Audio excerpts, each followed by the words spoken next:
Good morning and welcome to Breakfast Extra. Today we're talking about something that has deeply unsettled many of us. You see, in recent days, videos from Delta State have circulated widely. Women running, women screaming, women being chased and assaulted during a festival. Social media, of course, gave that festival a name very quickly, the Rape Festival. But let's be clear before we continue that there is no verified culture or tradition in Delta State or anywhere else in Nigeria that supports sexual violence as part of any practice. Even those from the community have spoken out, saying that it is not who they are. And yet, something happened. It did happen. Women were harassed. Women were violated. Women were chased down the street in an open area, in a crowd, and in broad daylight. And that alone should concern all of us, because this is not just about one incident. It's about the environment that allows such behavior to take place. Everybody keeps on saying it's part of culture, but we understand by now that culture is not just what we inherit, it is also what we tolerate. And so we must ask ourselves questions, as we're always asking ourselves questions. What do we as Nigerians and Nigeria tolerate? This conversation comes at a time when the world is reflecting on women during a month that includes International Women's Day. Globally, there is a clear message. Women deserve safety, women deserve dignity, and women deserve protection. Not sometimes, but all the time. Not just under certain circumstances, but always. So what does this say about us? When a woman is stepping outside, it becomes unsafe. What does it say about us? When the conversation shifts from what happened to her to what she should have done differently. She wasn't dressed all right. What was she doing there? A society that cannot guarantee the safety of its women in public spaces is a society that must pause and reflect. And while we reflect on that, we cannot ignore the broader reality that is around us. There are ongoing security concerns in parts of the country. Yeah. There are communities living in uncertainty. There are students afraid to go back to school. NYSC, universities, whatever broad, the spectrum is vast. There are lives affected by instability. And in moments like this, people look to leadership, they look to systems, and they look at the structures for reassurance, for protection, and for stability. Where was the government? I know some of you are asking. I'll tell you. The government was sitting for tea. Senate presidents, ministers, even presidential aides were sitting and having tea. You see, beyond appearances, what matters most is how safe people feel in their daily lives. Leadership is not only about presence, it is also about impact. It's about security. And most importantly, it is about trust. This moment, therefore, is not about blame. We're not blaming anybody, but it is about responsibility. Responsibility across all levels, from leaderships to institutions, to communities, and to each and every one of us as individuals. Because when harm happens and we remain silent, we allow it to continue. When we dismiss what should be addressed, we weaken our society. And when we normalize what should be challenged, we lose something important about who we are. So what is the future of Nigeria? Is it a future where people feel unsafe in public spaces, where women are not protected as they should be, where bombs are worn like regalia? Where are we looking? And where we look away when something is wrong, is that the culture that we are breeding in Nigeria? Or is it a future where we choose better? A future where safety is not a privilege, but a right. A future where dignity is protected, not debated. Because Nigeria will not improve by chance. It will improve, and it can improve by choice. The choices we make every day. By what we speak up against, by what we refuse to accept, and by what we decide must change. So as we go on about our days today, the question that we have to ask ourselves is simple. It's not just for some of us, the question is for all of us. What kind of country do we want to build? And what are we willing to do to build it? This is Nigeria, and this is Lagos, and this is Breakfast Extra. Good morning once again, and thank you for joining us. Today's a good day. Mazino is back in the studio. Good morning, Mazino. Good morning, Inamaso. Boy, am I happy to see you here on my return. And I will let you know, before you tell me, let me tell you that I am from that part of the country with the heritage and culture all misconstrued and misunderstood by the youth. But when you come back, maybe that's what we should talk about. Good morning and welcome to Breakfast Extra.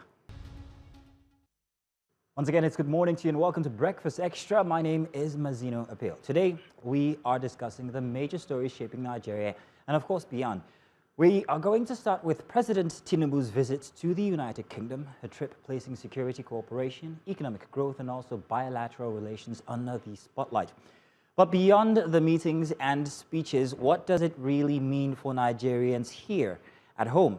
Then the Labour Party faces a critical moment with internal suspension, leadership tension, and also early moves towards 2027 primaries, which raises questions about unity and control within the party, or is it just like any other party like we've seen from before? We also turn to Delta State, as spoken from before, where disturbing scenes from Ozoro Festival have sparked national outrage, igniting conversation around public safety, cultural practices, and also accountability. And in our big story this morning, we mark Eid across Nigeria, not just as a celebration, but as a reflection of resilience. From Kaduna to Borno, we examine how economic hardship and insecurity are shaping the way families observe this very important season. All that and more coming your way this morning. Stay with us. Welcome once again to Breakfast Extra. Before the dailies, I and Inem have a conversation to have here about the Ozoro Festival. I'm Isoko. So I come from that vicinity. Ozoro is only about 18 or 16 kilometers away from my village. I never knew about the festival from before, but I only just learned about it after this occurrence, and I did a bit of research. Yes, it is about fertility, but it's actually agrarian. It's actually supposed to be about agriculture. The way I interpret it is this. There's so much youth influence these days, and of course, youth influence comes from social media. People have lost the real meaning of heritage, the real meaning of culture. And when you do not define heritage to the youth, they would assume, they would take it their own way and translate it however they want. And that's what we have seen here today. We're losing touch with culture. And it's been mistaken. The use of it has been taken as something else. Fertility to them is sexual harassment, I guess. So it's a broader problem. And I think somewhere in there needs to be a reorientation of the people, especially the youth, as to what these cultures actually are. There's so many cultures in Nigeria. If you ask them, what does this mean? Even simple names, they have no understanding of it. I see you heaving. You have plenty to say. Take it easy, Inam, but let's go. It's a sad one. I know it's heavy. I am. I don't have anything good to say because in as much as it's culture, Mazino, if you're talking about youth, we have an age bracket around youth. Right? So meaning, even if it's new culture to them, they have seen it being practiced before. And before they got to a point where they felt like I can be a fertilizer, they saw how the festival was being practiced. So for them to come up now when they are of age and decide, well, let's also be fertilizer. Let's plant our seed anywhere by force. Because like you said, it's fertility. The ground, they want to fertilize a human being. It's problematic because outside of them perhaps, shifting the narrative of their culture, it also speaks to the human nature that they have, which I think is something that is very questionable. Even if it was part of culture, listen, if they came into something like that, then you can understand in their mind why it would be very difficult for them to move away from the culture. But here you are, a young gentleman that is supposed to be the future of Nigeria, thinking it is okay to go into the streets, strip a young lady, even if you didn't rape her, but to violate her like that and strip her for your own entertainment and enjoyment. What does that say about the kind of men that are coming from that region? You are from there. Well, now that you put it that way, I feel like as if you're pointing a dirty finger at me. But you do have a point. Same as I was saying, there needs to be reorientation. I do not think that the youths are in touch with the culture anymore. And they're influenced by social media, influenced by what they see or what they hear, influenced by their hormones pulling them in 1,000 directions. There needs to be reorientation. There needs to be, hey, let's teach you what this culture is since you're so detached from it now. I'm not holding brief for anybody. I'm just, telling what critically is at stake here. But we're going to talk about that at length today. We have a guest who would be giving us detailed information about what exactly happened and what is supposed to be the Aloe Festival in Ozoro, Delta State. Funny thing is I passed through there on that same day, on the 19th. Didn't see nothing though. Were there girls outside? No. It must have been a different vicinity from where that was happening, but it was within my route. But let's do the dailies now, shall we? We have the papers coming your way. Let's start with our little montage.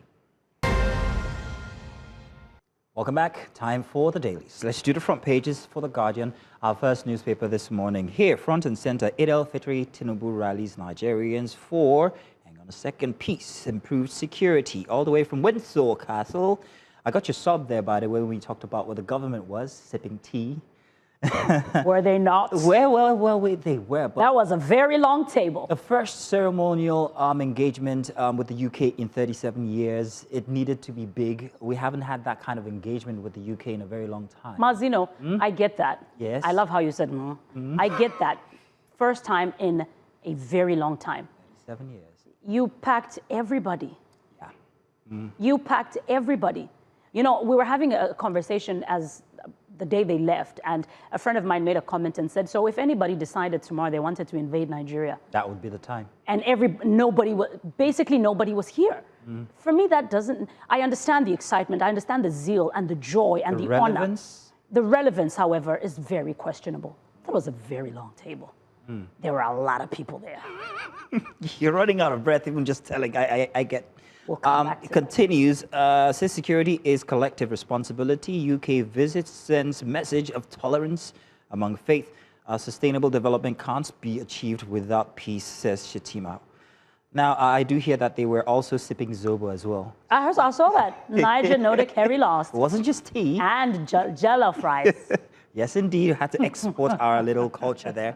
At the top, the quest for Nigeria's fourth pillar. There's a spotlight there on page 10 and 11. And of course, before Tinubu leaves northern elites behind.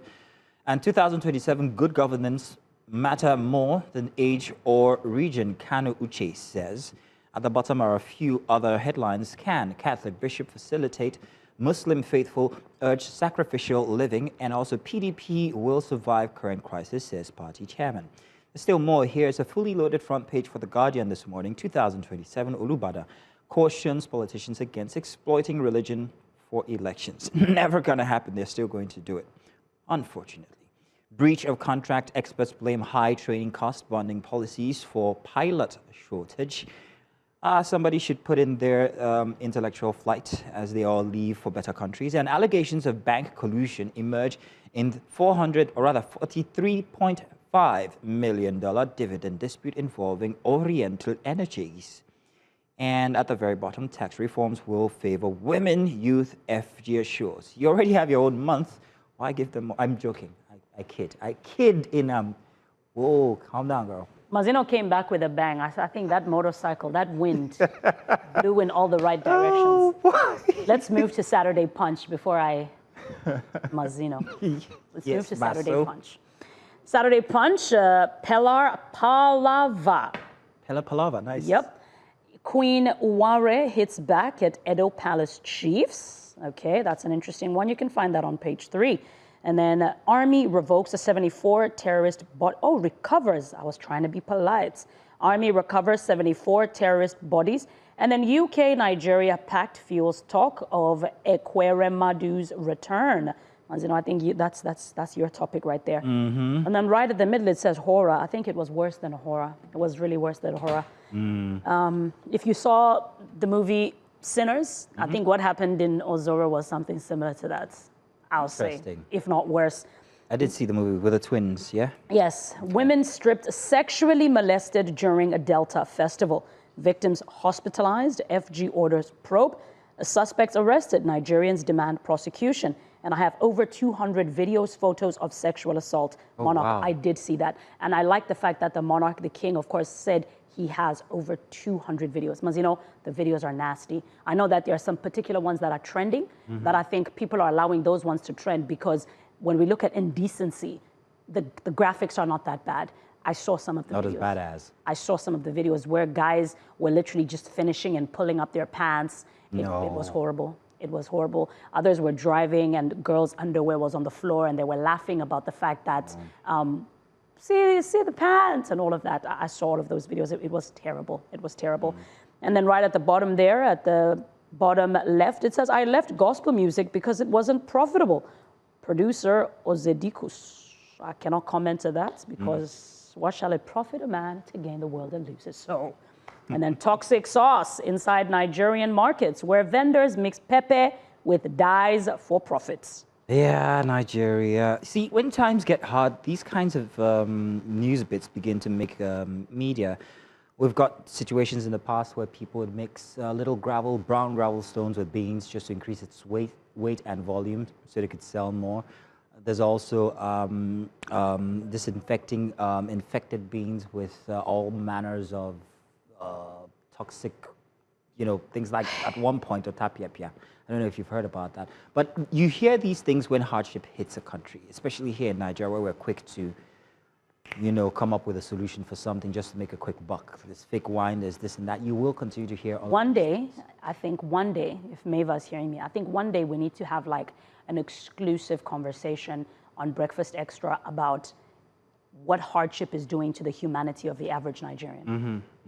Hardship, whatever it is in terms of governance and stuff, how it's affecting the humanity of the average Nigerian. Because as time goes by, Mazino, we see it fade more and more because everybody is getting to that point. And unfortunately, that's kind of what the government is propagating, where you get to a point where it's just me, myself, and I. Yeah, everybody else will just manage. And that's not the kind of breed that we want to come out of Nigeria, because that means we're going to turn into barbarians, Spartans at one point.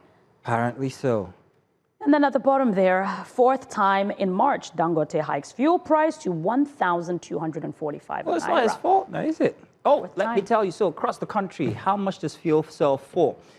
I went as far as Cross River State, where I bought for 135 naira per liter. No. Yes, 135 naira per liter. But on my way back here in Lagos, I actually purchased for 150 naira per liter.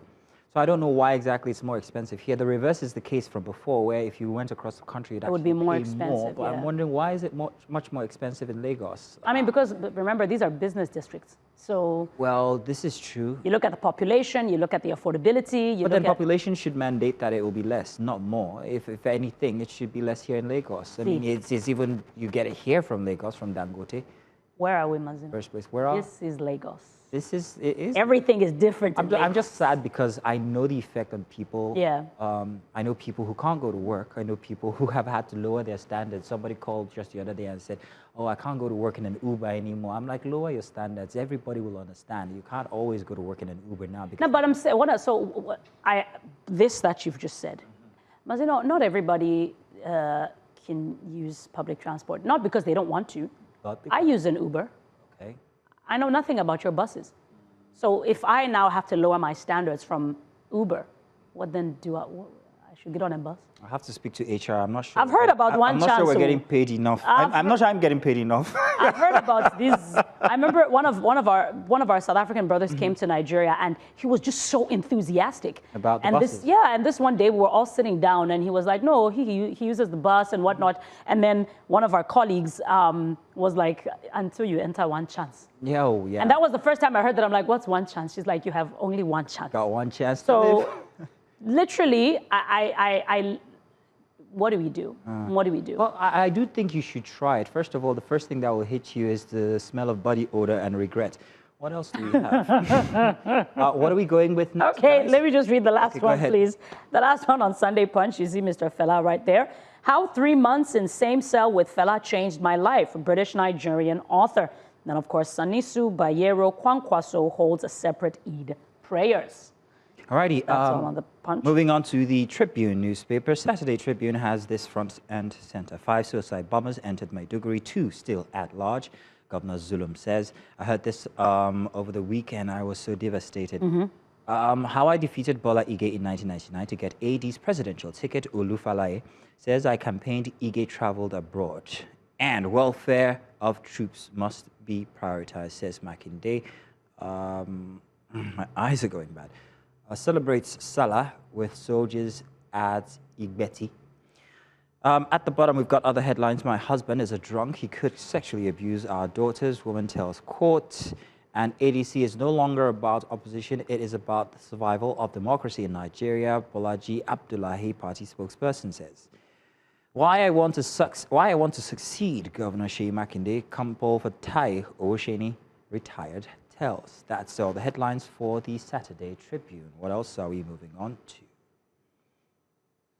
All right. We've got the Weekend Vision coming up next. The Weekend Vision, I'll start with the top right. It says, Dr. Nalunga, how to achieve work-life balance. I think all of us are struggling with that. That's all I'll say before HR questions me. Elections must be held before May, says President.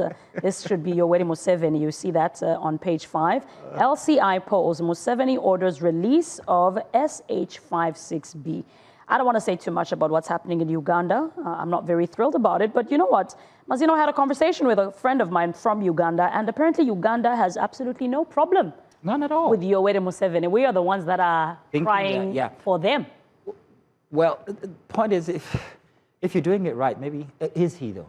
Is he doing it right? That's the question. I mean, you have to understand that a system like that has plenty of loopholes. As somebody who's been in power for over 30, 40 years would know his way around it and cover it up right.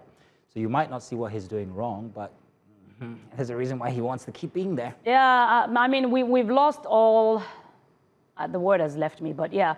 I mean, to get to a point where, how many terms is he on now? This is what? 152. Something terms. Yeah. So, I mean, we've lost all that balance already has, that SIP has shrunk. What's the difference between that and Nigeria? You still have the same old men ruling Nigeria for how many years? No, I get that, but I mean, at least it's a different leader. Can you imagine if it was the same president for all these years? I don't see the difference here in Nigeria.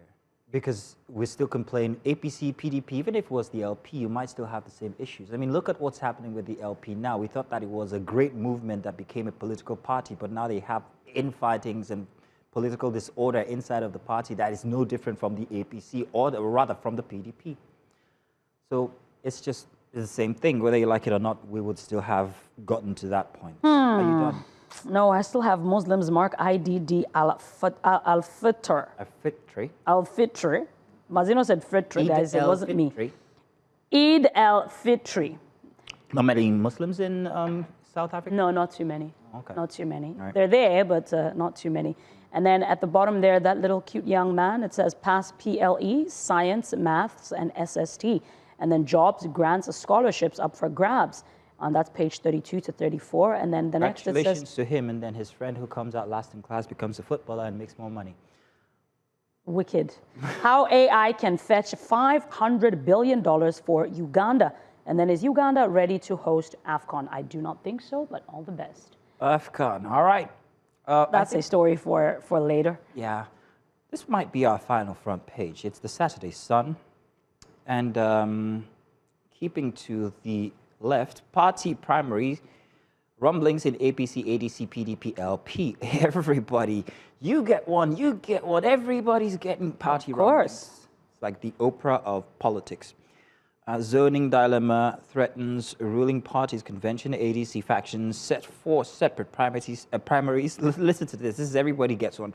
ADC factions set 4 separate primaries. PDP Turaki's camp pressures reconciliation as Wike's group plans primaries. Now LP's opposing factions renew hostilities. What is going on in our political scene here in Nigeria? Like I said, all one and the same. Ebonyi rice mill where women battle respiratory disease. And UK returnees agreement applies only to citizens without legal status, says the presidency. So much debate about this since after the Windsor Castle agreements. But they didn't really speak about immigration. But you have to understand that immigration will always make its way into any conversation when it comes to UK, because they are battling a very big menace when you talk about the number of people who are there illegally. It's very sensitive. So how do we return these people without creating a humanitarian PR problem? I mean, Brexit was already a mess. You know, send them out. And then they discovered that, hey, we have nobody to do this and that. Same as America. But now, for someone who actually was abdicating for the whole immigration thing, I was surprised to not see Badenoch in all of this Nigeria, UK visit. I didn't see her at all. Well, let's not talk about her for a second. not a very good, not the best, Borno, we're expecting 2 more suicide bomb attacks this Salah, says the governor. Now, what are you doing about it? Thank you. That's where I was going. You're expecting it. Are you going to stop it? yeah, what's happening? Because that's a sad admittance, and I don't know. I don't know. It's sad. I hope that they don't go. I hope that whatever they have planned doesn't happen. But yeah, I hope that they're at all alert. And I'm not ready for pregnancy. Did I get that right? I'm not ready for childbirth or so. I'm not interested in men. In sex. Major Johnson says, well, I wonder what you're interested in then. Careful, careful, might be illegal. All right, so that's the front pages for the dailies for this morning. Thank you very much for joining us there. What are we beginning with? What are we going to be doing next, Let's go on a break first, and then once we come back, we will give them that detail. We're on a quick break. Stay with us. Welcome back. It is still Breakfast Extra, Mazzino and Inamaso here. Now, let's talk about the presidential visits to Windsor Castle. President Bola Ahmed Tinubu, his recent state visits to the United Kingdom has once again placed Nigeria's global relationship under the spotlight, particularly at a time when the country is navigating economic reforms and ongoing security challenges. The president's visits to the UK is historic, being the first by a Nigerian leader in 37 years, highlighting a renewed partnership hosted by King Charles III at Windsor Castle. The visit features a landmark $746 million, or rather million pound port refurbishment deal and strengthens bilateral trade and also defense ties. The visit included high-level engagements with British leadership and is being framed as a strategic effort to deepen cooperation between both nations in key areas such as trade, investment, and defense. Now, beyond the ceremonial optics, discussions during the visit touched on issues that directly affect Nigerians here at home, from attracting foreign investment and boosting economic growth to strengthening security collaborations in the fight against terrorism and transactional crimes. But at the same time, there is growing public demand for transparency and accountability, especially when it comes to foreign trips by government officials. Nigerians want to see clear results, defined timelines, and tangible benefits that go beyond announcements.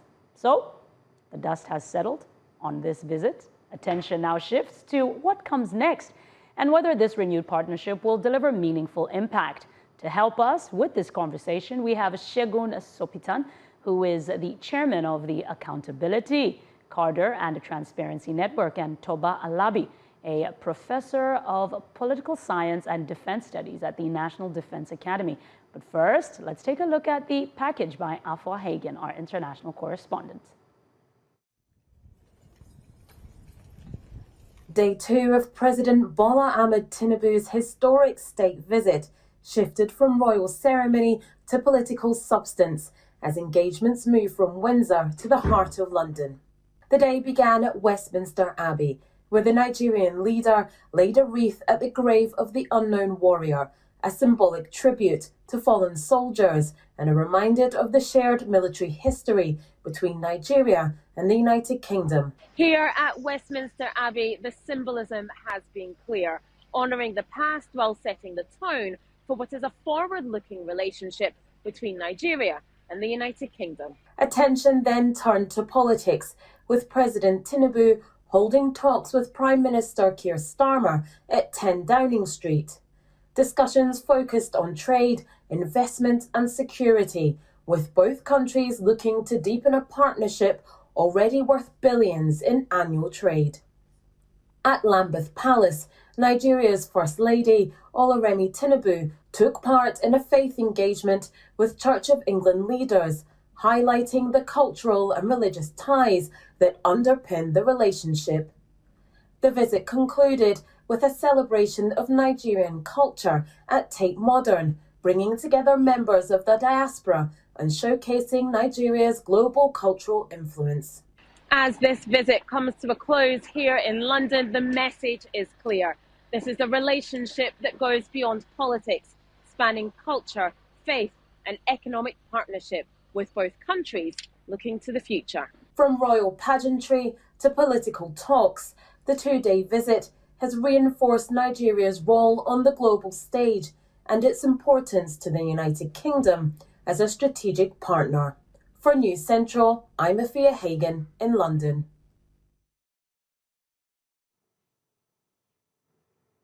Report there by Afua Hagen, News Central correspondent.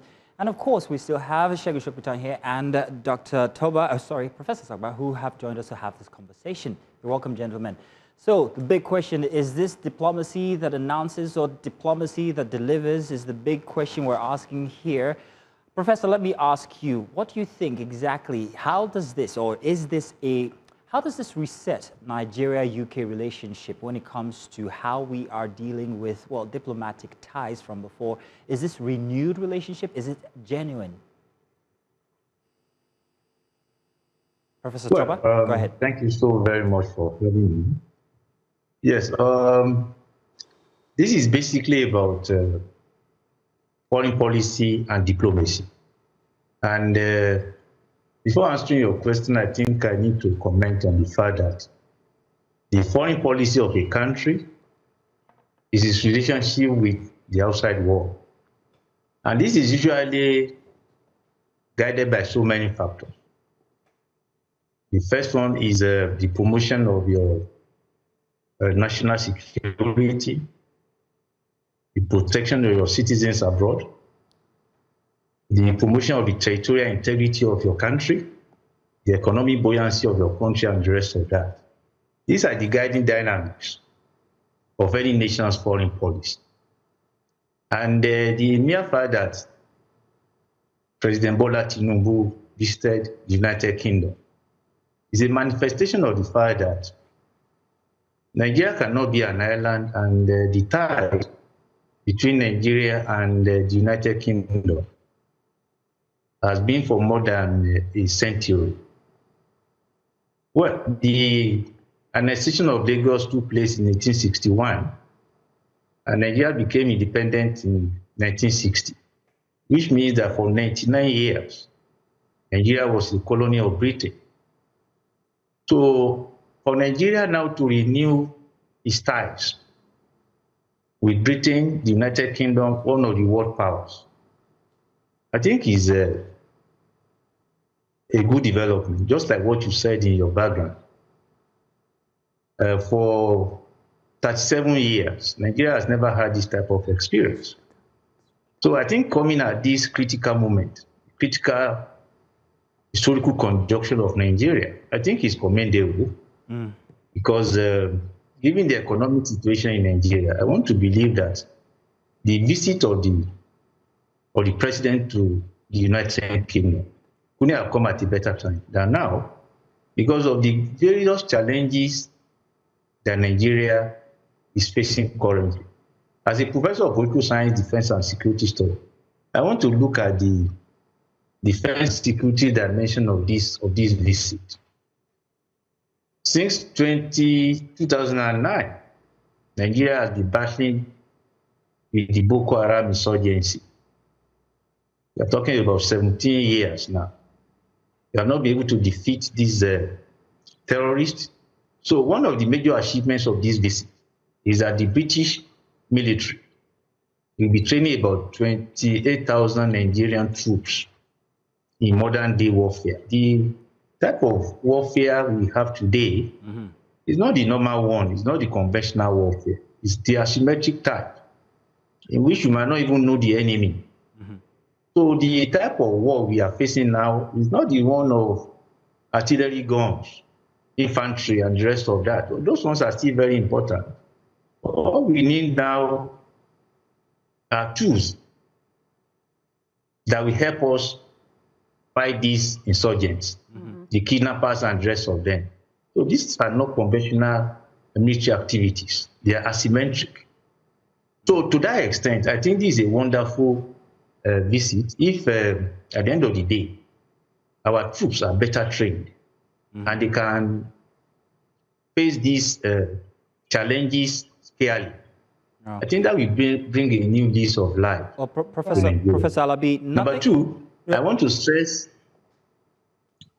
Yes, Professor Alabi, we'll come back to that and talk about what the UK would expect back from Nigeria. But Inam, you had a question for Segun. Yes, Mr. Segun, but before I take that question, as you know, I think let's go on a very quick break. And then when we come back, we unwind and dissect this conversation a bit deeper. Do stay with us. We'll see you on the other side. You're still with us, and thank you for joining us this morning. We're still on the conversation about the UK Nigeria visit for the first time in a very long time. Now, before the break, Mr. Shopitan, I said I was going to come to you, and I keep to my promise. Let's look at the accountability standpoint first. What should Nigerians realistically expect from a visit of this magnitude? I mean, we saw the number of people that went on that trip. So realistically, what's the expectation that we should have regarding this visit? All right. Thanks for having me on your show again this morning. You know, the points you make is crucial, and it's a question that Nigerians don't ask enough of. When public officials use public funds, public resources, to go on trips, execute projects, you know, whatever the purpose of the use of funds might be, there is a critical need for accountability to be given to ensure that citizens are getting proper return on investment for every cup of that the public officials spend. So in a case like this, you know, you've gone on a trip abroad, beautiful diplomacy, excellent photo op, you know, looks great, you know, for the cameras, and to be honest, looks great for the image of the country. But nobody knows, for example, how much this has cost us. And we have to get to a point in this country where information like that is volunteer. In fact, where there are mechanisms to ensure that the cost implications of the trip is made available to the public, that the number of people on the delegation is made available to the public, that there is a justification for every member of that delegation, what their purpose is on the trip, and what deliverable can citizens expect from each one of those people on the delegation. You know, if we go about things that way, then you discover that you will achieve results much faster. That's the way it's done in the private sector. Nobody travels as part of a delegation of a corporate organization to any event anywhere in the world without an extensive paper having been written justify the inclusion of those people. And, you know, part of the justification will be what you will deliver and what you get in return, you know, as an organization. So as a country, it will be very curious for us to find out what Nigerians as citizens, ordinary Nigerians, will benefit from this trip. You know, all of the pageants and glamour is beautiful. I love the carriages, you know, it's all very medieval, looking beautiful. Yeah, that's a beautiful carriage. But how does that translate to the life of the ordinary Nigerian in terms of security and in terms of economic development, given the very, very serious problems that confronts the Nigerian on both faces, on both sides? You know, security as while the president was on that trip, Nigerians were dying in their hundreds, right? So what benefit would Nigerians get from that trip in terms of security? What benefit would Nigerians get in terms of the impact on the cost of living? You know, it's as simple as that. Governance has to be reduced to the level of that type of simplicity where you're saying to yourself, how does this affect the vulcanizer and the pepper seller in the market? If you can't drill down to that type of very granular detail in terms of benefits, then I'm afraid you're just having a very grand event, you know, that looks beautiful on TV, and that's the much of it. Now, pageantry. Now, again, like you've just said, the optics are beautiful. I beg to differ, though, and say that for the average Nigerian that's watching in Nigeria, they found the optics to be beautiful. I think it raised a number of questions, especially on the brink of the bombs and the explosions that went off in Maiduguri a night before the president flew out to the United Kingdom. I've got a question now that might, of course, maybe perhaps derail the conversation a bit, and I promise to come back to it. What does this say about the readiness for Nigeria to tackle situations and security challenges that plague us in Nigeria? Yes, one of the, Mazino, you can fact check me on that. I know that one of the discussions that took place at Windsor Castle was the partnership in security to aid in Nigeria. Do you not think that perhaps to just ease and settle the minds of the average Nigerian that was left in Nigeria, especially during what happened in Maiduguri would have perhaps would have been better for them to perhaps reduce the number of people that went with the president, just to kind of optics again settle the some of us that had remained in Nigeria, because for a moment it looked as though those that had traveled off will deal with this thing when we come back. It's none of our business right now. I mean, look, the beautiful point you make, in other parts of the world where accountability to the people is taken as a very serious responsibility of government officials, that trip would have been postponed at the worst or at best. Would have been postponed, I mean, look, these are lives. So we've gotten to a point where in our society, in this country today, lives just simply hold nobody. And they're just numbers, to a lot of people that should care. One person dying, I mean, you can see the uproar and the hoopla that is currently being created by the death of 12, or is it 13 servicemen, in the United States. And everybody is up in arms. Look, why are these people dying? But in our country, our president gets up and travels right as bombs are going off in multiple places across the country. As I speak with you this morning, I watched a clip of an event that happened during that trip. Guess where? In Oyo State, where bandits went in and attacked a group of people in Oyo State. That's in the southwest. That's how serious, pressing, and imminent our security challenges are. But the president is in the UK signing some sort of defense cooperation that will provide training, to some service members of our military, from a military that has zero. Let's get the zero experience with asymmetric warfare.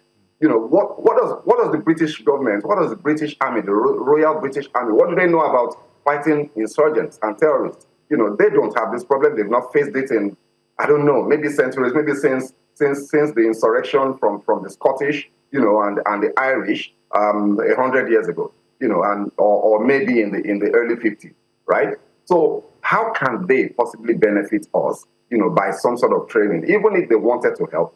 The help that we need now is equipment, is tools, is money, right? And not loans. So for me, the optics are not very good. It shows that our leaders, our political leaders, are extremely desensitized to the value of the lives of the ordinary Nigerian. And it's just, it's heartbreaking to see business as usual in governance circles as Nigerians die in their hundreds every week. Shegun, thank you very much. Professor Alabi, let's come back to you now. Let's talk about the big number here we've been seeing. The agreement with the port deal, £746 million port deal, that was announced. And, the question is, if Nigeria struggles with implementation, and you're very big on this visit, you've said all positive about it. If Nigeria struggles with implementation, how exactly do you think this port deal will benefit every single Nigerian citizen? And then, what exactly would the UK be asking back in return? Yes, thank you very much. I think I want to start by saying that the current problems in Nigeria that President Tinubu is facing, they are long-standing ones. They are long-standing. There are two groups of people in Nigeria. Those that believe that the current administration has not done anything, and those that believe that they are doing extremely well. In between these two extremes, that's where you get the facts. For instance, let's talk about the economic crisis of Nigeria. This started as far back as the military administration, when Nigeria embarked on structural adjustment program because of the economic crisis in the country. Nigeria is a monocultural economy, for God's sake. Most of the resources, 90-something% of foreign earnings of Nigeria comes from oil. The other sectors are almost moribund.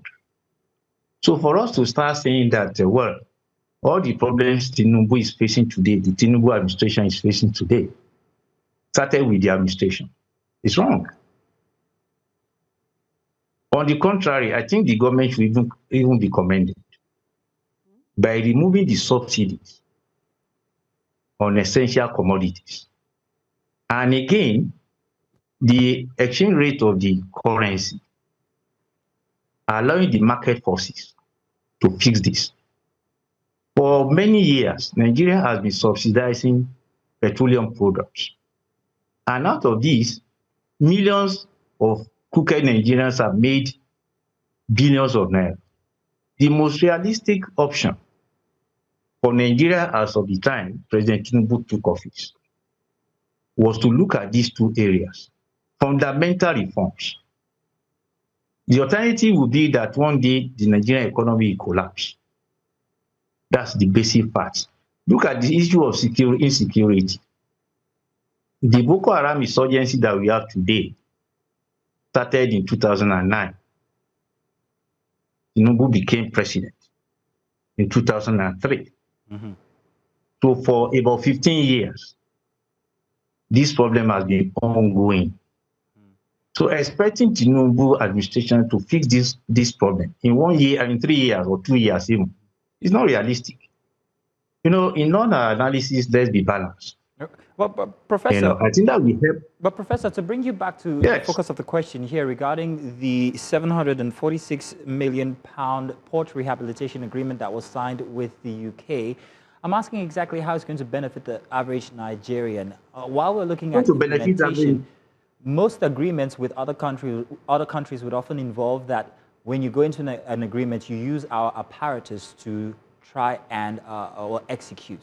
Well, this is what we see often, and I'm wondering how the average Nigerian will benefit from this ports agreements that we have with the UK. There is also an argument out there that the UK is simply giving us back our wahala. While they're giving us the £746 million, there are also agreements that might be in the background, such as immigration, where they would be, well, taking all that money or pushing back all those asylum seekers back to Nigeria and saying, hey, you handle your problem because they're spending so much on them in the UK already.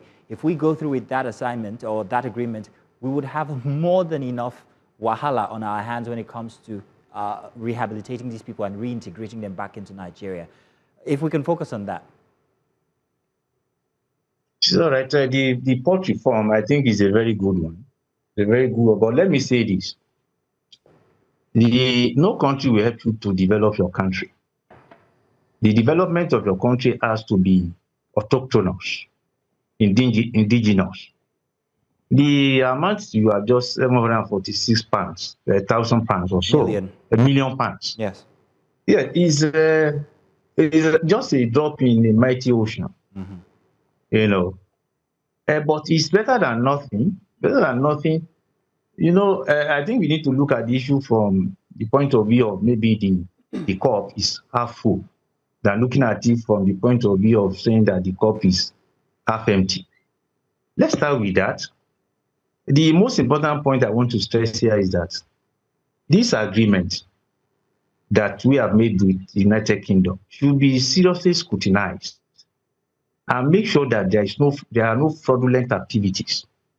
Because most of the deals that Nigeria has been making in the past, the scrutiny, the oversight of these deals, they are not always there.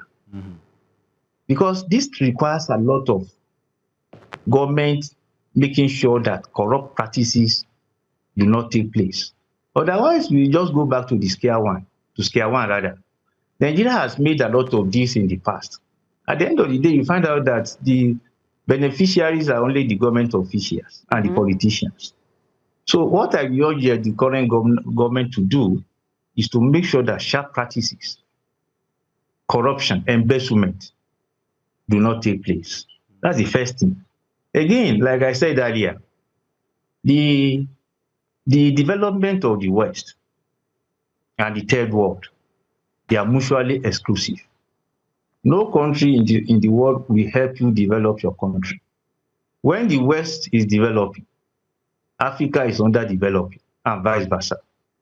Imagine if one country in Africa is producing very powerful aircraft that are sold to many countries, 54 countries in Africa. What do you think will happen to Boeing? For instance, if we have Innocent Motor developed to the point that all over Africa, these cars are used in Ghana, in Sierra Leone, in South Africa, what do you think will happen to Toyota? What do you think will happen to Mercedes and the rest of them? So thinking that the Nigerian development will come from outside might be illusory. No country in the world will help you to develop your country. And for us to develop, we need a lot of discipline, transparency, openness, patriotism. You know, it's very common when you want to criticize, we criticize government. The development of Nigeria is a collective one. What are you doing in your office there as an individual? If you and your driver travel for 2 nights, your driver is entitled to 15,000 and you give him 10,000 naira or 5,000 and you pocket the remaining 10,000. And yet you keep on criticizing the government. Development should start from you and I. What am I doing to contribute to the development process of Nigeria? That is when we get the point right. But pointing accusing fingers at the government at all times. I'm not saying that they don't have their problems. A lot. Nigeria is one of the most corrupt countries in the world. But this corruption cannot be limited to only the government. Individuals, you and I, what are you doing in your own little corner there to promote Nigerian economic development? What are you doing to promote the image of Nigeria outside the country? These are the issues I think we need to attend, to address. Now, Mr. Shegun, I'll come to you. Mr. Alabi said quite a lot. Interesting. I love this new analogy now that we make of the cup. I think government tends to see it half full, but the number of us see it half empty. But let's talk about the system and what implementation should look like in places where we can track, first of all, because implementation needs to be trackable. What systems should be put in place for implementation to be trackable, as well as what can be done to ensure that commitments made abroad are actually delivered here at home? Because yes, like Professor Alabi said, it's good, go back, have the conversations. But when we come back, it's a bit of water in the ocean. But what does the implementation look like? Because we are made aware that money has been given for the betterment of a country. But implementation, can you walk me through that, please? So the starting point in addressing that is for us to even understand the nature of the money that we're receiving. It's a loan. Let's not make any mistakes about that. It's not a grant. You know, it's almost £1 billion. That's well over $1 billion United States dollars in loans, and the obligation and the responsibility of paying that back will be on the shoulders and the heads of ordinary Nigerians, right? So that's a starting point. So it's not, nobody's dashed us money, nobody's doing us a favor. Now, with regards to implementation, John C. Maxwell says that everything, I always like emphasizing everything, the everything part of that quote, everything rises and falls on leadership, right? So in as much as it will be, there are some realistic points to be made about the responsibility of the collective to determine the outcomes that affect the collective. The truth is that, that responsibility can only be harnessed and directed by purposeful and compassionate leadership. A leadership that understands that their job is to make the lives of the people better in the immediate, as quickly as possible, right? So if we have gotten a loan from a foreign government to help develop some sector within our economy, the starting point for implementation will be for the government, led by the president, to let Nigerians know, speaking directly to Nigerians, what that loan is about, what the purpose is, what the breakdown of the usage will be, so that Nigerians can then track it. There are a lot of platforms, organizations, civil society groups that provide monitoring and tracking templates and mechanisms that government can take advantage of. There are things like the Open Governance Forum, and all of that, right? So if the president would be so inclined to subject himself and his administration to full transparency, then they would come back, give us an implementation program for this port rehabilitation. What, for example, which organizations, which contractors, which contracts are going to be issued. Already, as I speak with you, there are whispers, in the grapevine, in the Nigerian political grapevine, that that contract is going to be handled by the same company, I'd rather not mention names, that is executing the Lagos-Calabar Coastal Highway. I mean, if that is true, it's a travesty. What happened to the Public Procurement Act and the need to subject big-ticket transactions like this to transparent, public, and open bidding, such that Nigerians are sure that the best and the most competent counterparties are engaged by the government on behalf of the people, for the benefit of the people. So for me, it's about leadership, it's about style. If a person is not used to being transparent and open, it's going to be very difficult for Nigerians to track these things. And look, let's ask ourselves, in the 3 years that this administration has been in office, can we begin to track the number of bilateral agreements, that have been signed, the number of trips that we've taken abroad, the number of promises, the number of even private organizations that have signed hundreds of millions of dollars, agreements with Nigeria? Where are we with the implementation of any one of those things? Which government process is providing a tracking methodology or mechanism to Nigerians to say, look, this is the number of agreements we've signed, this is the total amount in dollars that we've received, whether in loans or in grants, and this is where we are with those things. Nothing. It's up to us in civil society and as ordinary Nigerians to shine the light and try to bring this information out. And when you do try, it's very difficult. The system is opaque and it's deliberate.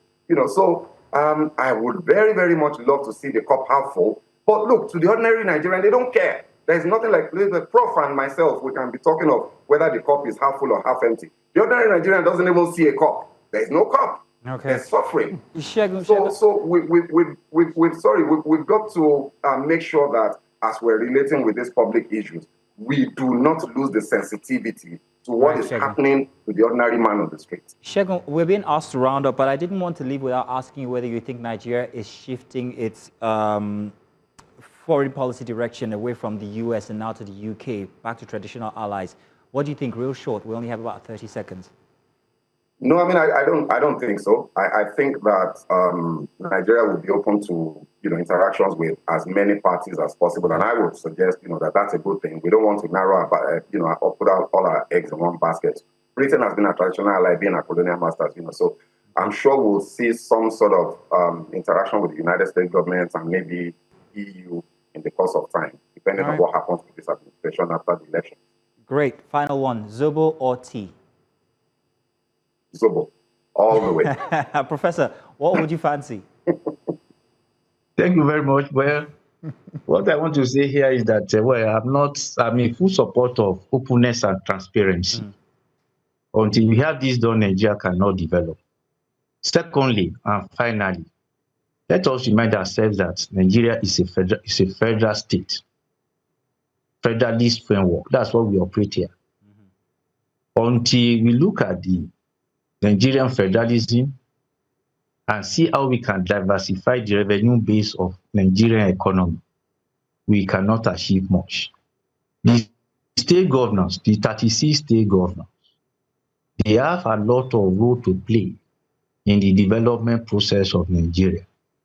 Since Tinubu came to power, the resources going to each of these states have tripled in the past 3 years. Go to each of these states and see whether there are serious development going on. All right, then.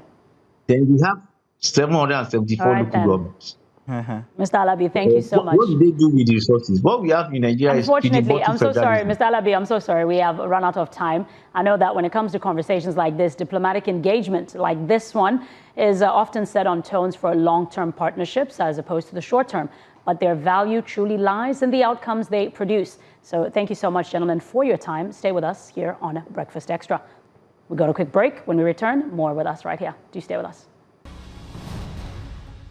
Yeah, welcome back. And now we take you deeper into the Maziro, the Labour Party, which emerges as one of the most talked about political movements in Nigeria's 2030 elections is now facing a defining internal test.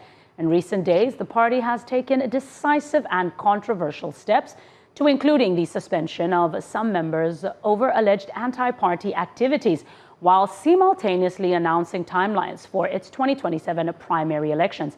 But reports of factional disagreements, including moves by rival blocs to dissolve leadership structures and challenge exciting or existing authorities, I'm not sure if they're excited about that, point to an ongoing struggle for control within the party. For a party still building its natural and national structure, this moment raises critical questions about cohesion, about legitimacy, and about long-term survival. These developments are concerning. The expectation was that the party would consolidate its gains and strengthen its position as a credible alternative in Nigeria's political landscape. That's not happening. So as the countdown to 2027 begins, the stakes are high. Can the Labour Party manage these internal disputes while preparing for the primaries? Will disciplinary action strengthen the party, or will it deepen its divisions? And ultimately, can it maintain the trust of Nigerians who once saw it as a vehicle for change? Now, joining us for this conversation is Mr. Kennedy Ahanotu, the National Youth Leader, Labour Party, and also John Igbojono, the State Secretary, Labour Party, Abia State. Mr. Ahanotu, we have you here first, so we will start with you. Welcome, first off, and then do tell us exactly what's happening inside of the Labour Party. Thank you so much, and good morning, Nigerians. It's no longer news that since after the wonders the Labour Party performed in 2023, there has been battle for internal structure control of the party. But what is of more disappointing is that all the people that were elected under the party till this moment, none of them have invested a dime into the party. None of them have contributed anything into the growth and development of the Labour Party. What they started with was who controls what and who is in charge of a particular state and local government. For example, the governor of Abia State, the moment he was declared winner of that governorship election, he requested that the national chairman should change his state chairman. And he brought his brother Emmanuel Oti and single-handedly made him the state chairman of Abia State Labour Party, without knowing that that is the beginning of the problem, that he has interest in also replacing the national chairman himself.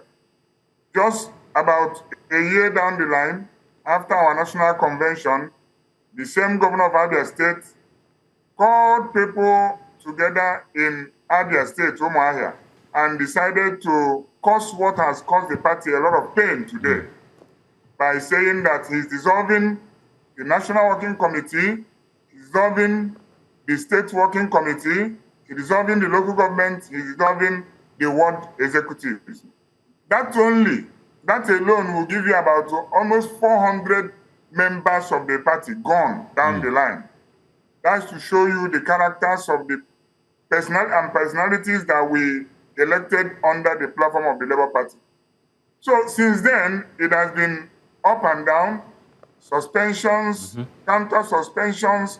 But in all these things, what the governor of Abia State and his team are doing, none of it is founded under the Labour Party constitution.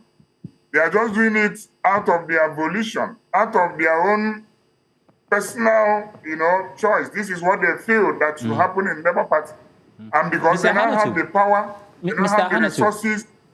That's one way to look at it, that the party, well, it's disengaging these members, disciplinary, talking about it from a disciplinary point of view. But doesn't this also give the average Nigerian or LP follower the sense that the party is intolerant when it comes to disagreements inside the party?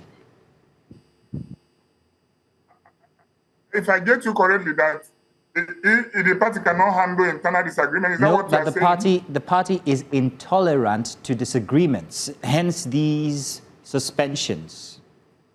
Thank you so much. You see, when you have people that don't want to sit down on the same table with you, in fact, we didn't screen them before we gave them our ticket, because most of them came from APC, most of them came from PDP, most of them came from various political parties. So it's always difficult for them to understand the fundamentals, the psychology, the philosophy of Labour Party. I think you just mentioned, I think you just almost actually captured it there, that the Labour Party is formed around not a structure, but personalities. If it failed to screen, like you say, these individuals before they got into office, then there was something fundamentally wrong with it being just a movement and not a political party. Yeah, that is why we are still fighting, because we are a political party, but because we opened our doors to all manner of people, we want to grow the party, we want to get to another level, we now opened our party up to a lot of people who joined us in 2022, prior to that 2023 presidential election. And these people were not properly indoctrinated with the values, norms, philosophy of the party. So immediately after the election, they saw that the party has grown, which is normal thing with Nigerians. The moment they see something is thriving, they want to jump on it, they want to take advantage, they now want to be the leaders in it without spending the necessary time they required. The party has been very stable as a political institution in Nigeria until this individual joined us. And the moment they joined us, they now begin to jostle for power. They now begin to want to control the party without due process. So the party is open to discussion. The party is always a family party, Papa, Mama, Pikin. We discuss, we agree, we disagree, and we move forward. But for you to know that these people came with a different perspective, they are now suspecting through an administrative fiat, suspending the National Working Committee, suspending the NEC, suspending the SEC, suspending the local government, and even the world. That is impunity of the highest order. Now, I can confirm that we have Mr. John Igbojonu joining us as well. Mr. John, thank you so much for joining us. Now, let's look at this from a national level first. How are these national level conflicts affecting party members at the grassroots levels, especially in terms of morale, mobilization, and the day-to-day operations? Certainly, it's affecting the subnationals across the country. But it's also coming as a shock to us, because these subnationals were not even involved at the time, even with the so-called ruling they had from the Peter Lifu's ruling. Now, the subnationals had already conducted their congresses, which was duly monitored by INEC. So the question I should be asking these individuals is there any court of competent jurisdiction across the country that overruled the congresses that were conducted by this, that were conducted across the states, the wards, and even the local governments? There have been none. So what we are observing and what we are saying is a procedural fraud going on in the country by these individuals. And we are wondering where they are deriving powers from to even get to the point of distorting the party, to the point that even the subnationals, the wards, the local government are even in a state of confusion. So indeed, we are finding ourselves in a very unfortunate situation here at the Labour Party, even at the state level, which we believe that within a short while we'll find some level of normality. But unfortunately, that these people who are, who are bent in doing these things are doing it for whatever reason that they think they are, but they cannot achieve it. Because there is a constitution that guides the Labour Party. There is an electoral act. And whatever you are doing should be guided by the constitution. The constitution of the Labour Party has made it very clear for you to have such a forum like the purported net meeting they had, in which they were making some pronouncements. The question I've always asked is this: if the Nenadi Usman Caretaker Committee, where are they deriving the authority from? On what local standing is she deriving and her fellow the authority to do what they are doing? If it is the Labour Party constitution, which I have right here with me, then it is a complete constitutional fraud, which the relevant bodies should look into. Because you cannot put something on nothing. To start with, if you check through this constitution, in Article 13, 14, and even 15, it is spelled out. The organs of the party and the defined procedure and the authorities are spelled out. And I could not find, none of us could find anywhere in this constitution where there is anywhere that is recognized a caretaker committee. Right. And these same people have now gone beyond the national level of discussion down to the subnationals. So it's really an unfortunate situation we have found ourselves. And we believe that the right authorities will begin to take the right measures, especially INEC, in terms of the recognition of these individuals. Now, John, if we're looking at the suspensions, I'd like to get your take on the suspensions that have been taking place from various levels, of course, from LP chairman to other officials. Can you give me a bit of an understanding on your opinion and your take with regards to, the suspensions, what would have caused them, and then where to from there, please? Let me even start by saying that the suspension is fundamentally defective already. Fundamentally, because the question is, if we are a political party and we are, ruled or governed by a constitution, there are procedures for you to, first and foremost, have a NEC meeting. The NEC meeting is the organ of the party that makes such decisions. And now, who are the statutory members? What is required for you to even have such a meeting? It is spelled out in our constitution. And beyond that, because even the Electoral Act of 2022 spelled it out, that the party should rely on its internal mechanism, mechanism in doing such an engagement. Now, the NEC meeting has the state chairman and secretaries as statutory members, and they are in the majority of the NEC.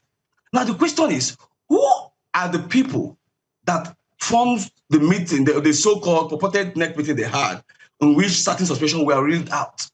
There were no such persons that is known even to INEC. So, to start with, it is already fundamentally defective. So, whatever that is derived from such an engagement is null and void ab initio and cannot stand any legal process. So, those who had put themselves together and said they are suspending the people, the question we are asking, where do they derive the power to do that? Okay, do they form a quorum? Let me assume they have a few persons causing whatever problem. What is the quorum? And if you avail yourself this constitution, you'll find out that, look, beyond informing INEC and also the statutory member of NEC, there should be a quorum, which they could not achieve. So it was not in any way, it's not in any way, it doesn't have any legality of any sort. So when people talk about, suspension or what, I ask, this is putting something on nothing. This is the height of illegality. So whatever it is not even recognized by any law, the constitution of the Labour Party, the Electoral Act, or even that of the Federal Republic, because there's a section in the Federal Republic, I think that's about 36, section 1. It talks about fair hearing. So none of this is in place. So we are saying that these individuals should be checked. They are creating confusion for the party. The party in Nigeria, we are looking for a credible alternative during the run-up of the 2023 elections. And the Labour Party had presented itself under the leadership of Barrister Julius Abure, and he is the leader of the party. So we are wondering, why can this individual, which we accepted in the party as candidates, why can't they sit on the same table and resolve whatever differences there is? Well, John, I don't know if you agree with me. John, I don't know if you agree with me, but run up to 2023, it would seem that the Labour Party did not present an ideology. It presented a person in the name of Peter Obi, hence why we have this dysfunction, in quote, that's happening right now. At this point, it makes me wonder what the LP was looking at the PDP as from before. And then the real question now is, what do you think the APC is looking at the LP as now? Do you think this is the time for these kinds of issues that's plaguing the LP as we run up to 2027? What do you think this says for the APC? Should they just simply sit back and say, well, they're taking care of it for us, there's no need to do anything? Don't you think that that's the situation now with these wranglings happening? I'll let you answer, John, but let Mr. Ahano to answer this first. What position do you think the LP is in for 2027 with these internal wranglings happening? Mr. Ahano? If you can remember the turn of events in 2022, it was just by May that we received the candidacy of Mr. Peter Obi in Labour Party. And you saw the wonders that we performed in that election. I'm not saying that all this crisis has any advantage to help the party perform better. It would have been the other way around. If the party has been united, do more planning, do more reach out, we would have stand a very strong position to contend with the APC government. But with all this crisis, it's obvious that the party does not have that cohesion to even stand the ruling government, given the fact that all our energy and strength as a party have always been channeled towards the court for the past 2 years. And it's very, very tearing that those that we accepted, those that we believe that would have contributed to the party, are now the instrument being used to destroy the party. At some point, they say that APC is sponsoring us, but majority of them that have left the party have joined APC. So are they now our friends in APC or our enemies in APC? So you see that these are concocted ideas that people had just to hang a dog, give a dog a bad name and kill it. And they felt that Labour Party is like PDP and APC, where you leave the structure of the party under the control of an individual, where an individual is being worshipped. Of course, you can see what happened to PDP because they left the authority of the party into the hand of one man. Labour Party is different. I will not say that we stand a better chance for 2027, but I know that the Labour Party will stand, that the Labour Party will rise again. Okay, then. I know that how deep it has gone down is an indicator that it will go very high again. Okay then, Mr. Hannity. Now back to John. Now, John, never did I think that the day would come when we would see the LP in such dysfunction. But it's happened here. It's happening now. Do you think it's at risk of having splinter groups emerge before 2027? At least maybe one splinter group emerge with these suspensions that we're seeing? Please, can you take that question again? I'm asking if the LP is at risk of having splinter groups or a splinter group emerge before 2027 elections. Certainly, we are being optimistic that the judiciary, because like you know, we are already at the appeal court and we're expecting a ruling or a judgment from that appellate court. Because what we got that created further confusion from the judgment of from that of Honorable Justice Peter Leaf was what created further confusion, and that was looking at the National Convention. But we had appealed this matter, and we are hopeful that the appellate court will rise up to the occasion and create some level of sanity within our democracy. But with that in view, I am very sure that if that happens, we will have some level of stability within the party. I don't see us being into this level of disarray running into 2027 election. I'm being optimistic here because I also know that, you know, like you said, the Labour Party does not, we have an ideology. This party was formed by social democrats, and this party is a party that looks at social justice.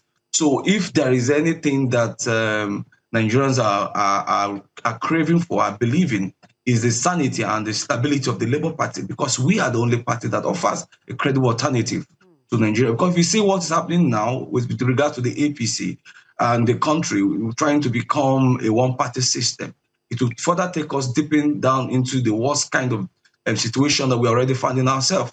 So a credible alternative, which only the Labour Party offers at the moment, is what Nigerians are looking at. And we are quite optimistic and hopeful that the judiciary and even INEC will step up to this Didn't that alternative move to the ADC, is the question. Sorry? Didn't that alternative that you claim the LP is presenting, didn't that alternative just move to the ADC?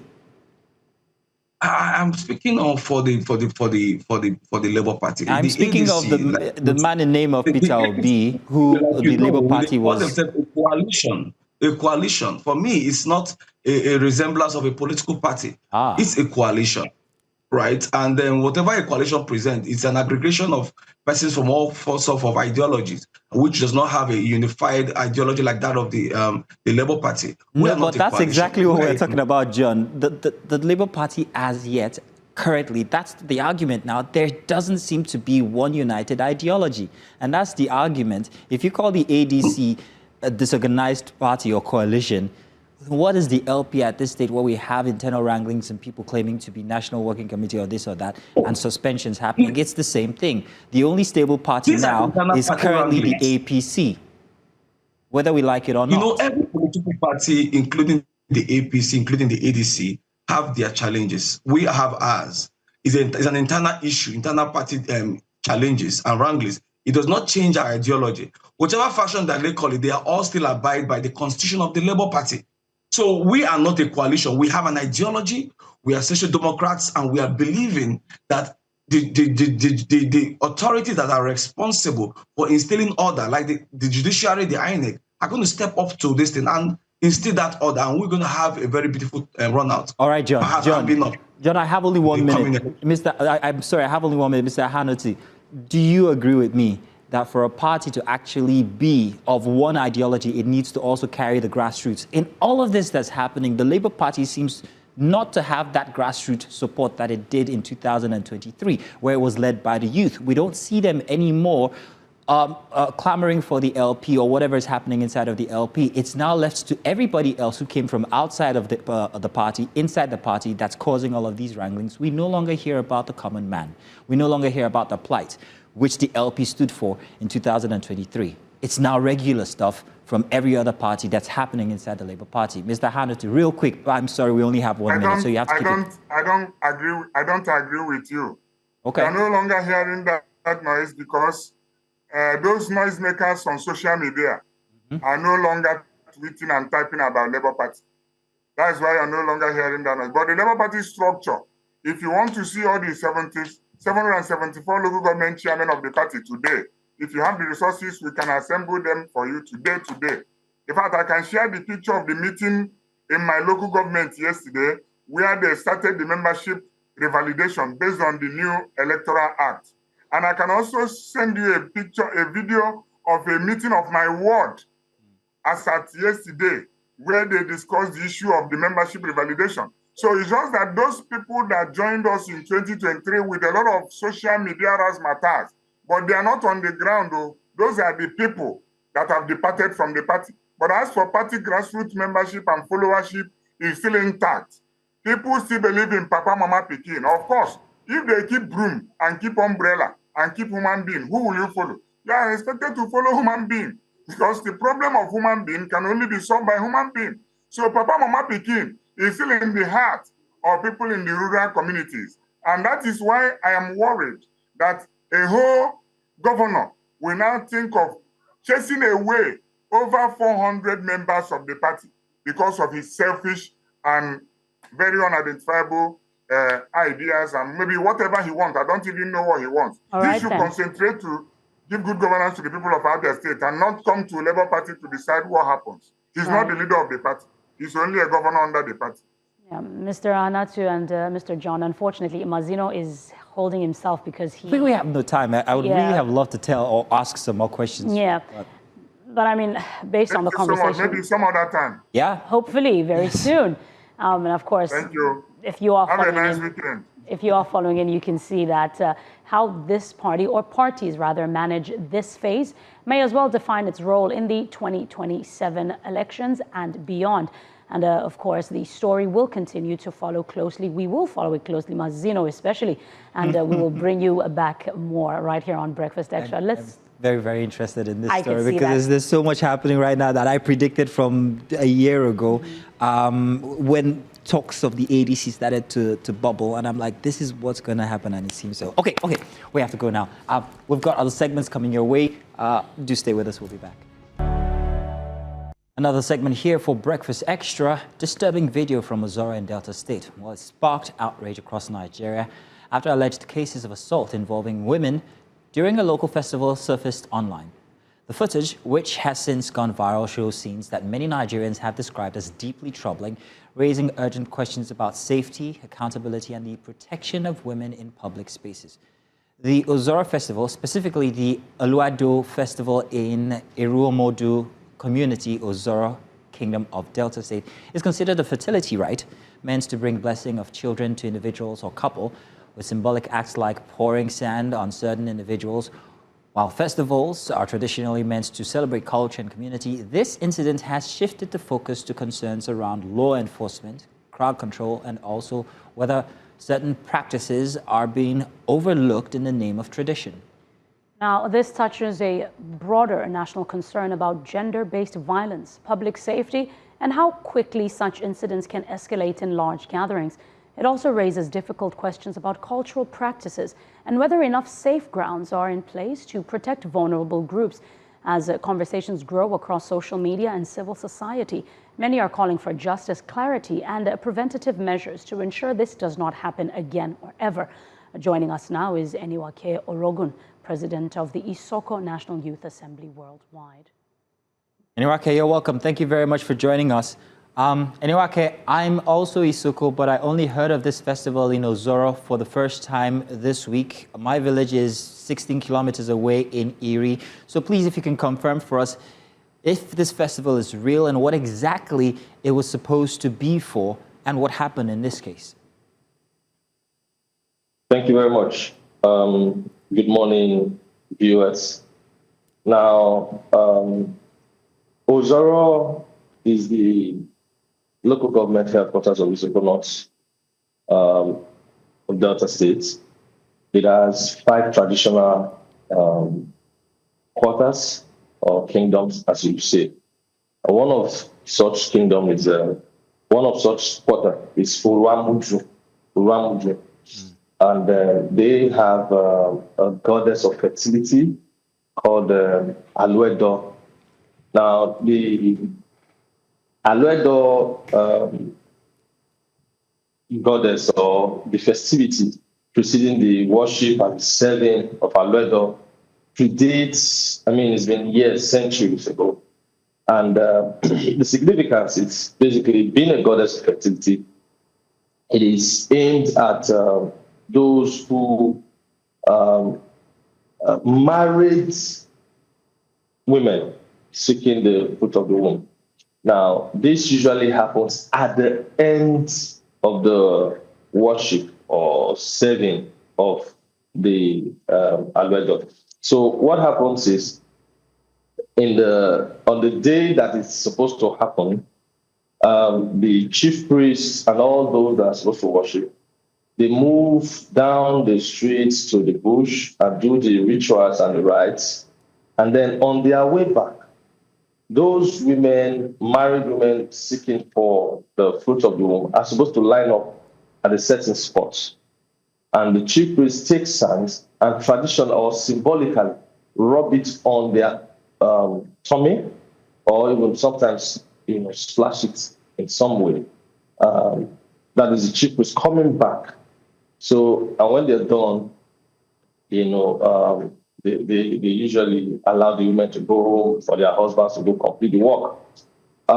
What happens usually is announcements go out for young girls or unmarried girls to stay indoors, while those that are that's we just talked about, they come outside and line up on the road, waiting for the chief priest to return from the bush. So this is actually the practice, okay. And of course, it has always yielded results, and that's why it has been sustained through centuries to date. All right, sorry, sir. Thank you so much for that clarity. We do have a bit of an understanding now. However, as Mazino had said, that was what was supposed to happen. But when we look at the footage, what we are seeing in the footage is not necessarily the footage of that ceremony happening. The footage that was shown is footage of women being harassed in crowded environments. How would you describe that? So are you okay, I think let me land there first before I move to my next question. How would you describe the footage that we saw? What exactly transpired, whether it was yesterday or the day before, based on the footage that we saw? All right, thank you. So what happened is regrettable. It's pathetic. So according to the chief priest, they call it Ogwedion, that is the elders council of that community. There were announcements that went out days, traditionally or historically, at least 21 days, which is 3 weeks. The town crier goes round the quarter and the community. Now, remember, this Aloejo, it's only particular to the Uruamutu community, not the entire Ozoro. So the announcement goes around for the those that are from the Uruamutu community at least 3 weeks or 21 days before the main event. But sadly, this time it did go out, but in Isoko, and you know that times have changed, seasons have changed, and because of the university, and you know, Ozoro is a town that is located on the express, and so development has, you know, rapidly come into that area. So you have people from other ethnic groups, students, all of that, that literally don't understand the Isoko, and even if they may have seen the town crier, I'm not sure they would have heard. And so that is the first error. And so what happened that day is that innocent or suspecting females came out, and as it should be, like I said, it's not the entire Ozoro. So, but we saw hoodlums getting in who don't even understand the culture, who don't even understand the historical background, started harassing people. Yes. I wanted to confirm, while you're telling this story, is it permissible for people, young ladies who did not hear this announcement, to be harassed? Like last year, did this happen? Certainly. It is madness. You know, when the incident happened, condemning it, I said our cultural heritage should not be handed over to miscreants and hoodlums who don't understand our culture, and then bringing some wokeness into it. And then, I mean, such bestiality that we saw from the footage, such primordial bestiality. No. It's not accommodated and acceptable anyway. Okay, what I'm asking is, in the traditional sense of it, what happens to maidens who are out, who are not supposed to be out during the priest's or the high priest's return from the bush? What is supposed to happen to them in the past? It's what you just saw. This harassment, and sometimes... No, hang on. Say that, Okay, I want us to be very clear, because I'm Isoko as well. The first thing that happened to me this morning when I stepped into the office, someone said to me, "Is this what happens in your place?" And I'm like, no, it couldn't be. It must be some misconception. So once again, I'm asking, in the past, well, centuries or however long this tradition has been, when the women seeking fertility line up on the road and are blessed with sand, those who are mistaken, who are not supposed to be there, who are not supposed to be there, what happens to them? What penalty do they get? Are they traditionally supposed to be harassed, or what exactly? I hope you get it. Not harassed. You see, you have the Ogwedion, the elders council. You also have the chief priest who can put any sanction, including community service, including all manner of sanction as they may decide at the time. But certainly not harassment. It could range from community service, cleaning, whatever it is, as the council, the Ogwedion, may decide in consultation with the chief priest. It's not like there's any any of these stiff or terrible penalties. Okay, so how did we get to the situation that we saw from last week? How did it happen? Where did we get? How do we come from a noble celebration to one of rascality and harassment? And has this ever happened before? No, it hasn't. It hasn't happened. You see, culture and societies are evolving. This is the first time it's happening in Isoko in Ozoro, but certainly I live in Delta State. It's not the first time we're hearing from, we're seeing it happen in other communities and all of that. So I think what happened, how it led to that is, if you watch the footage there, you'll see adolescents, you'll see young adults running and taking advantage of a seemingly noble situation without understanding of what's happening. And even sometimes they even now went beyond the quarters and went to other areas like the Isoko Youth House close to the campus. This is not that is beyond the environment. Like I said, you have 5 communities, so it's supposed to be restricted to the Uruamudu axis, but unfortunately, people with that understanding of our deep cultural heritage, hoodlums came in, and if you can see from the footage you're showing, young people running, they don't know. So it just went. I'm sure it will also boil down to planning and because things like this, you have the local vigilante, the local security involved. But in this case, they were not even involved. We didn't see them anywhere around that area. So these are some of the issues that came about. I think I would place it directly on the doorstep of the planners, the chairman of the planning committee, who failed to acknowledge the fact that yes, that times have changed. It's no longer the time where you go to. Yes, please go ahead. Mr. Eniwake, I apologize, and I'm trying to stay as neutral and as calm as possible because unfortunately and unfortunately for myself, I am a female. And yes, you are from the region. You may not be from where the festival was taking place, but you are from there. The first thing that you made mention of is the fact that this festival is a festival that it's not the first time that this festival is happening, number one. So I'm trying to understand why the correct infrastructure in terms of security, in terms of whatever watchers or Mazino, what do you call these? Spectators, crowds or whatever, because interesting enough, we haven't seen footage of the actual festivities happening. What we are seeing is footage of the assaults. Escalates. Yeah, this is number one. Number two, I detest, and I say this politely, the fact that we are seeing things like this happening where it was a group of men. I fail to believe that all those men that were scattered out in the different regions were all hoodlums. I believe that they are from the region. And then thirdly, I'm going to come to my question, but these are just things that I am pointing to that are really frustrating young girls within Nigeria. Right? Of course, the Delta State government did also as well respond following the public outrage, and they condemned this in totality. Yes, we're looking at the youth. Mazino did ask you to say in the previous years, what was the punishment for young girls that went outside that were not supposed to be outside? This is the youth. They are familiar with the festival, but they have decided that the punishment for any girl that comes outside is public humiliation and harassment. Where did they get this thing from?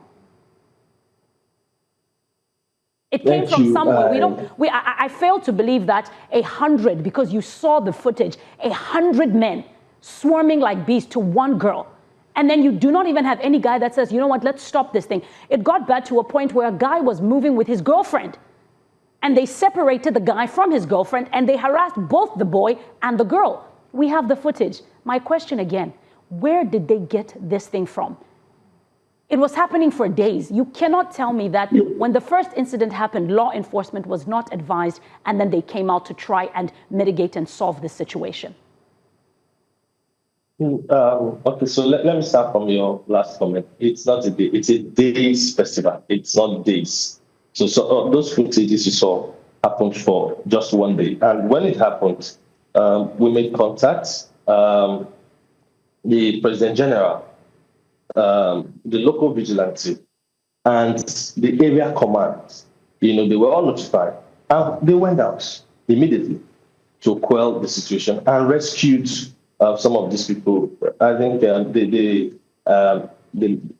President General mentioned that he met, on their way, they met one case particularly, and they rescued, and then they went to town. And then about 3 cases, which, about 3 cases where they they were rescued. See, whether it is one, whether it is three, it is immaterial. I have a daughter, and so such harassment is not tolerable anywhere.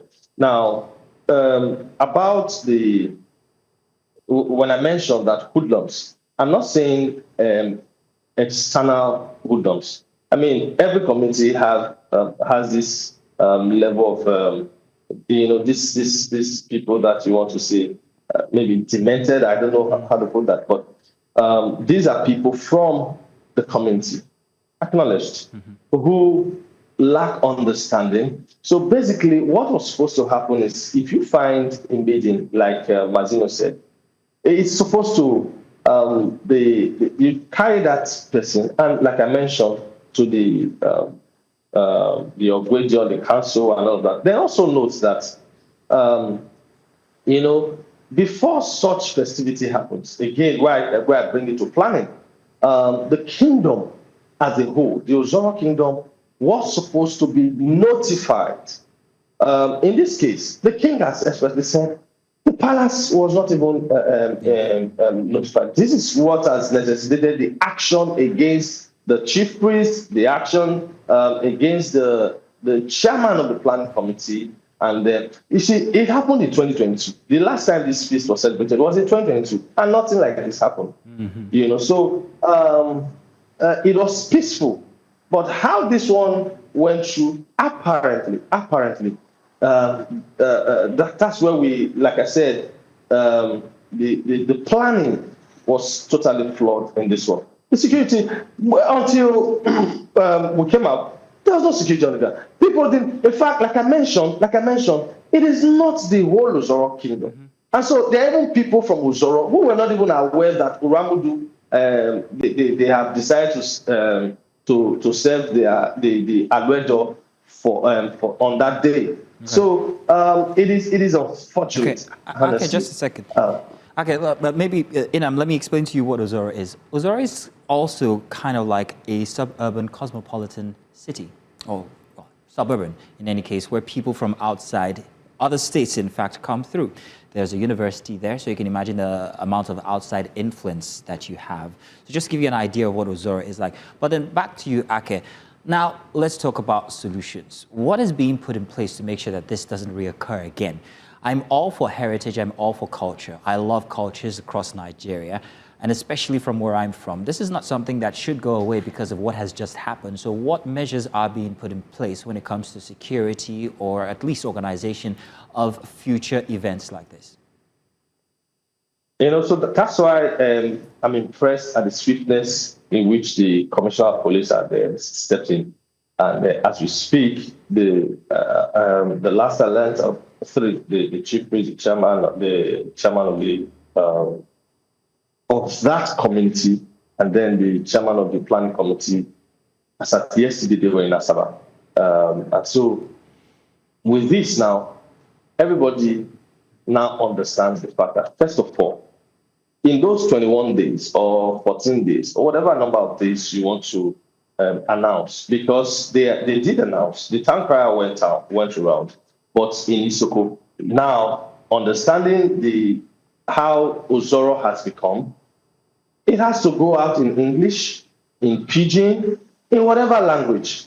And because there's a school community there, weeks before, in fact, more than, like we were mentioning to the President General, more than 3 weeks, you should send a notice to the university to inform them. I mean, you already know when the chief priest comes and say, okay, the festival is going to happen on so and so time. So it's not like they just woke up and said, tomorrow it's the day we're going to serve this. No. There's time, there are cultural practices to it in fixing the dates. And so many times it happens months ahead. So enough publicity, enough notification. And then the kingdom, the Ozoro, like we call him, that the king of Ozoro, must be well, the palace must be well carried along. So that other quarters, like I said, there are 5 traditional quarters, so that other quarters will also be in the know and follow. Ozoro is going to do the main festivity, I think sometime next week or so. That's the one that everybody comes together. But each of these 5, they have their traditional festival. So enough publicity, enough notification in whatever language that people can understand, so that such occurrences. Then, of course, you talk about security measures. Like I mentioned to some people behind the scene that, look, the youth must be involved. We must be involved. Because I can imagine that if I knew beforehand and I'm on ground with my boys, with my security team, I mean, such madness will not occur. Mr. Eniwake. Whoever, I mean, such madness. Then lastly, like we have also insisted with security agencies, there are people, when it happened immediately, I called some of my boys around. I said, please go into town. Let's look for at least the major actors. The ones, we'll catch them. And when we catch them, we'll hand, is it that the police get them first or we get them first? We'll hand them over to the security if we get them first. Mr. Eniwake, and so, I'm so sorry. With such happening, I'm sure proper planning will happen next time. Please go ahead. Eniwake, I have 2 questions for you, and I ask them with all the respect in my body.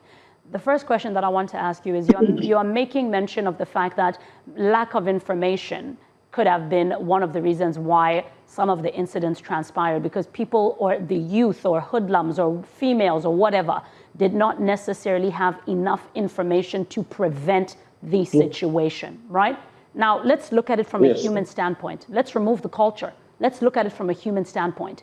Are you basically, well, I'm not sure what it is that you're trying to imply. Outside of the cultural rhetoric and the misinformation of the culture, are you basically telling me that one of the reasons why many of these assaults took place was because the men are misinformed with regards to the culture? Does ignorance make it permissible?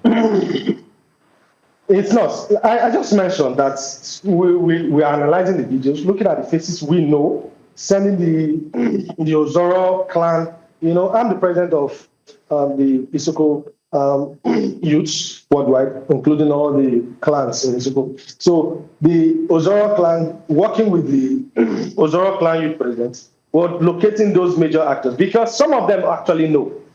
They know what they ought to have done. Like there are some faces I know that I've seen there that, I mean, you can't say this is not the child born yesterday.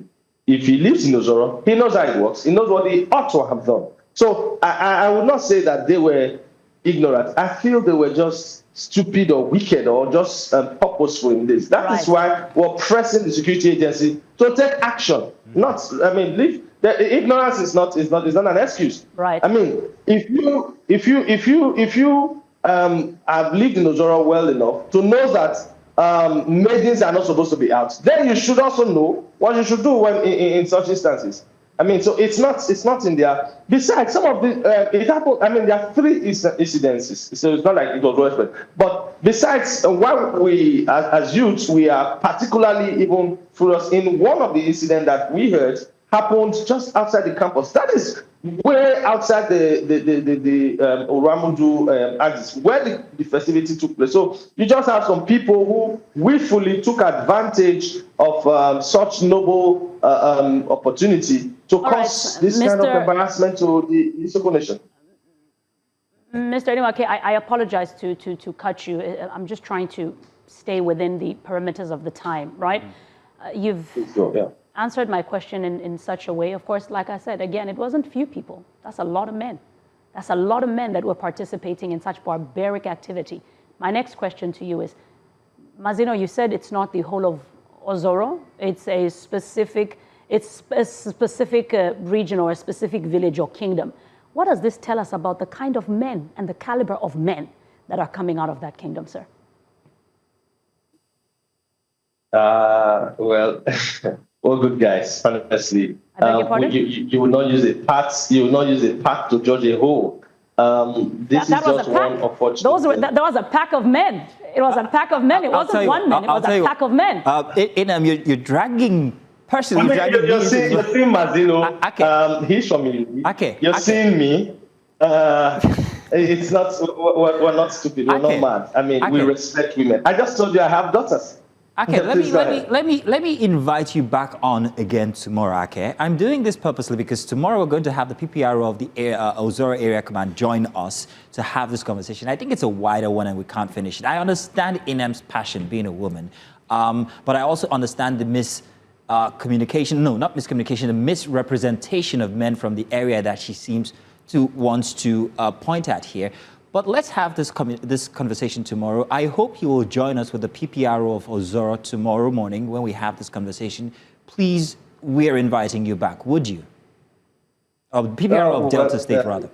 Would you be with us? The time, hoping the time suits. Why not? We will try and make it convenient. Especially because of the ladies there. No. Look, you really would love men from Isoko, honestly. If you're not married, I think you should bring yourself to it. I'm actually not married, but as I've seen on the telly, I'm not sure I'm coming that side. You should try. In fact, maybe I'll make off camera. I'll make some recommendations so that you will love. I tell you, she's got me. Don't worry. Those idiots. They don't represent us at all. We're not leaving the question as a question mark at all, actually. But Mr. Eniwake, thank you so much for sharing your perspective. Of course, we've seen that the situation highlights the urgent need to ensure that culture celebrations remain safe, respectful, and accountable for everyone involved. Now we go on a quick break. During that break, Mazino and I will talk about his. Yeah, we have so much to talk about, you and I. Yeah, do stay with us. We will definitely see you on the other side. Let's go on that break. Big report today, even as millions of Muslims across Nigeria celebrate Eid for troops on the front line in the northeast. The reality is very different. In Malam Fatori, Borno State, celebrations are taking place under tight security as military operations against insurgents continue. The theater commander of Operation Hadinkai, Major General Abdusalam Abubakar, recently visited troops of the 68th Battalion, commending their efforts following reports that over 80 insurgents were neutralized in recent operations.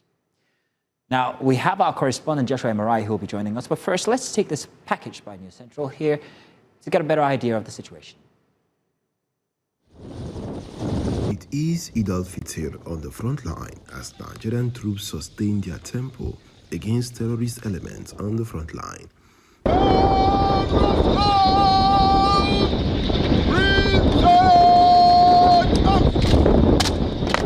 The theater commander of Operation Hadinkai, Major General Abdusalam Abubakar, joined the troops of the 68th Battalion to observe prayers in Malam Fatori.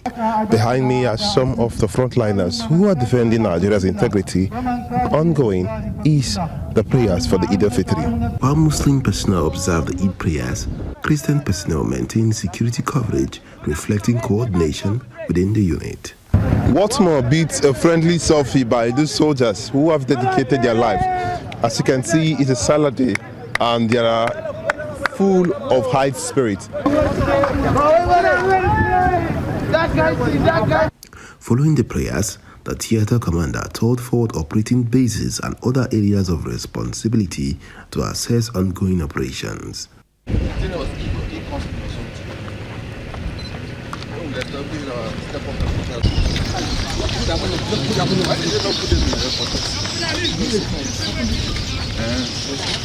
During the visit, he commended the troops for recent operational gains and urged them to sustain ongoing efforts, noting that their activities are being monitored by higher command. But you guys did it. So you are our heroes. The nation is proud of you. Troops of the 68th Battalion continue operations in the area as part of efforts to combat terrorism in the northeast. In Malam Fatori, Borno State, northeast Nigeria. Joshua Emarai. Joshua, thank you very much for joining us. We now have Joshua Emarai, News Central correspondent who is currently in Maiduguri. Joshua, so you were on ground in Malam Fatori. Can you describe the atmosphere there? What does it look like for troops operating on the front line? I know you told that in the report, but what didn't make the report that you could tell us? To you, Mazino, it was nothing but excitement. It was the shortest 5 hours of my life. I left the Nigerian Army barracks here and I arrived at Malam Fatori in an Abadam local government. I ate what the soldiers ate. I felt what the soldiers felt. I even traveled the same route those soldiers took. So from what I saw yesterday, the issue of Christian and Muslim is out of bounds in the camp, because based on what I saw, while the Muslim personnel prayed, the Christian soldiers were on guard, watching, mounting guard, ensuring that there's nothing that comes close to the camp. Well, we actually took a tour to the forward operating bases and the area of responsibility of the Nigerian army. And from what I saw and from what I could confirm based on reports by credible sources around that area, that peace has returned to that place. It is peaceful because through the roads we saw some receipt, if I may say, receipt of earlier insurgent activities. But what we are seeing now is that the IDPs who are encamped around that Maram Fatori road are now living in peace. From the convoy, we traveled along that road and we saw some of the children who were actually displaced. They waved at the soldiers.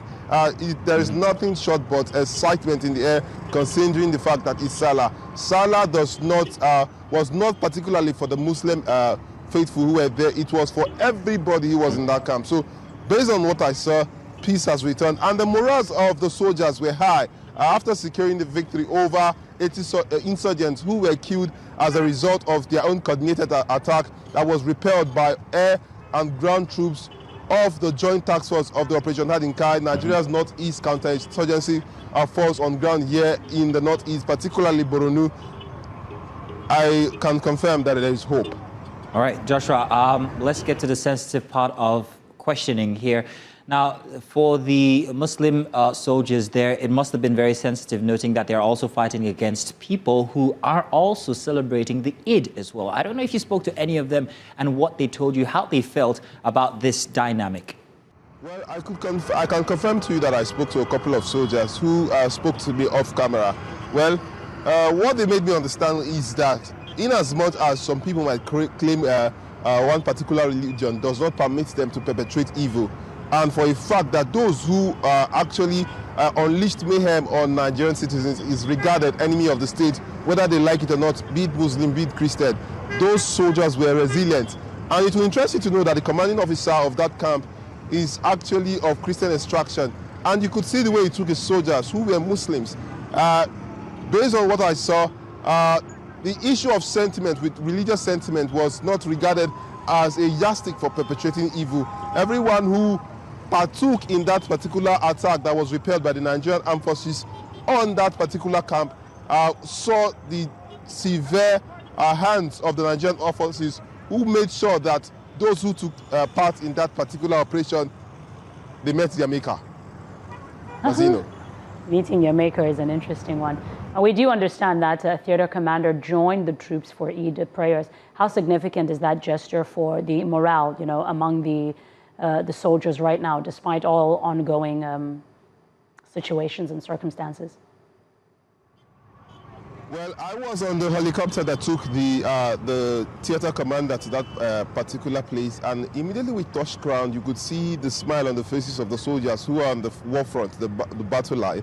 And from where he was received by the guard of honor to where he joined them in prayers, you could see the enthusiasm for a fact that the theater commander joined them in prayers. It meant something so much for them that even mere words cannot characterize or classify, cannot be described by mere words.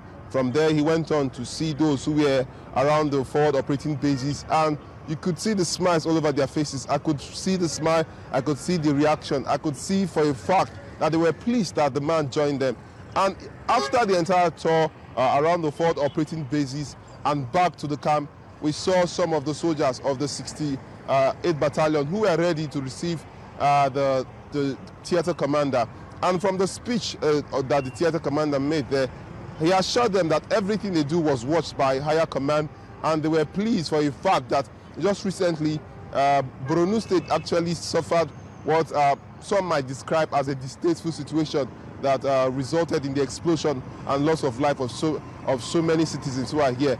He charged them, and their morals were high. From the pictures, you could see they were jubilating. Even me, myself, I got a little bit carried away and joined in the jubilation, forgetting that I was a journalist, not a soldier. So you could see from the pictures that these individuals, they are ever battle ready. And from the little visit by the theater commander, they were contented and assured that the higher ups were responsible and cared about them. Oh, you looked very good in those army fatigues. But let's talk about the information that we're getting here in Lagos. Now, we are aware of the attack on the army installation and that a lot of them were repelled or even gunned down. But there's also a report about the casualties that the army took on. We hear that 4 soldiers were taken to the hospital. There are no confirmed numbers of dead soldiers. But then again, there's also rumor from the opposition, the insurgents, that they did manage to kill a lot of Nigerian soldiers. So please do confirm to us what exactly happened, what the numbers are exactly on both sides. Well, off camera, I confirmed from the theater commander who confirmed that the Nigerian army did not suffer any casualty. They only had wounded soldiers who were given medical attention. But what I could also confirm from the ends of the theater commander and military sources was that 4 Boko Haram senior commanders took part in that mission, and 3 of them were killed. One particularly ran back to Niger Republic. Of course, you know that that particular community is a border community between Niger Republic and Nigeria.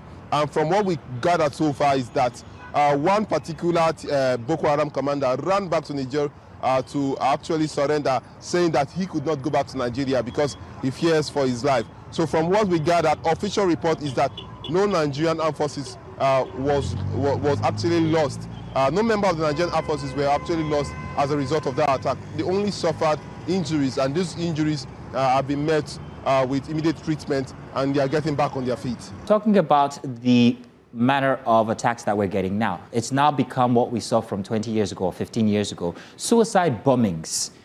Now, how is the army attempting to attend to this situation? Because it's no longer frontline, it's now inside of the towns. We have institutions being targeted, we have markets being targeted. What are we seeing happening, and what response is the army giving? Well, when the Chief of Defense Staff, General Oluyede, came here, where he addressed journalists, he made some remarks, and part of the remarks was that those who are perpetrating this is to be known to the society and the community at large. For a fact that he said that these individuals who are perpetrating such evil live within the community, and they know them, and the communities have to take responsibility for this attack and for the attackers, saying that the issue has to be addressed inwardly before any kinetic approach or attempt could salvage the situation. In plain words, in simpler words, and in layman terms, that the citizens, the residents here, they have to look inward, and when they see something, they should say something. We are seeing a strategic deployment of security officials around the city center. If you should look to my right hand, you will see a couple of military police who are stationed here with their red berets and their van. And beyond this, on my left-hand side is the civilian JTF Sector 9 headquarters with some of them who are stationed also. And behind that mesh, you see a couple of policemen who are on guard sitting. So this is the security architecture, particularly characterizing the city center and other sensitive areas where you see crowd around Maiduguri and the environment. So this is what we are seeing. We are seeing an increased deployment of security operatives. We are seeing more checkpoints being mounted. We are seeing more of the soldiers, policemen, as well as the civilian JTF taking position in strategic areas of the state. Thank you very much, Joshua. Joshua, you ate their food, you celebrated with them, you rode in the same helicopter. Are you thinking of changing jobs now? Well, I'm really considering being enlisted in the armed forces. But the fact is, I don't know how to handle a gun. It might take me a while. But one I know how to handle most is the mic. Keep your day job. The mic until I get that training. The mic is the gun for now. Into the armed forces. The mic is definitely his gun for now. Joshua, again, thank you so much for the update. And of course, for always being on the front line and bringing us the insights. Indeed, while many celebrate it, and it's important to recognize those working behind the scenes to keep the country safe. Mazina. Well, let's take a break now, and when we get back, we'll be going into the Eid celebrations from across Nigeria, starting in the north. Do stay with us, we'll be back. Now let's talk about the festivities happening currently. Eid Mubarak to our Muslim viewers across Nigeria first off, and around the world as well. Now this year's celebration comes at a time when many Nigerians are facing significant economic pressures From rising food prices to increasing cost of living, yet across communities, families are still finding ways to observe the season with faith, sacrifice, and also resilience. But beyond the economic realities, security concerns in parts of northern Nigeria, especially in states affected by banditry and insurgency, are also influencing how people gather, how they celebrate, and also how they observe this important religious period. Now, we do have reports from our correspondents across different parts of the country, capturing how these celebrations are unfolding from prayer groups to market as well as homes. These stories reflect both the joy of the season and the challenges many are still facing. This morning, we'll take a closer look at how Nigerians celebrated Eid, the realities on the ground and the adjustments being made, and what this moment means for millions of households navigating through economic conditions. But first, let's begin with these reports. Hoping to return home after weeks of displacement, Aisha Yakubu, a mother of 8, holds the keys to her house, a stark reminder that she is a temporary resident of this community.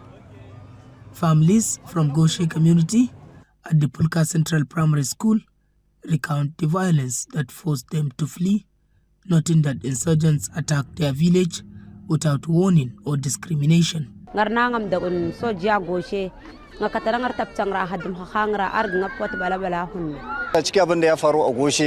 At least rasuwa da aka yi ba wanda bai shafe shi ba, ni karan kaina ni mai magana ma na rasa uwa a cikin wannan abun. Muna so a me da mu zuwa garin mu a gyara muna abubuwan mu da muka rasa da shi. Shine damuwan mu haka. To so a bayan wancan din kuma ga yara mu muna da shi, muna shan wahala haka wannan.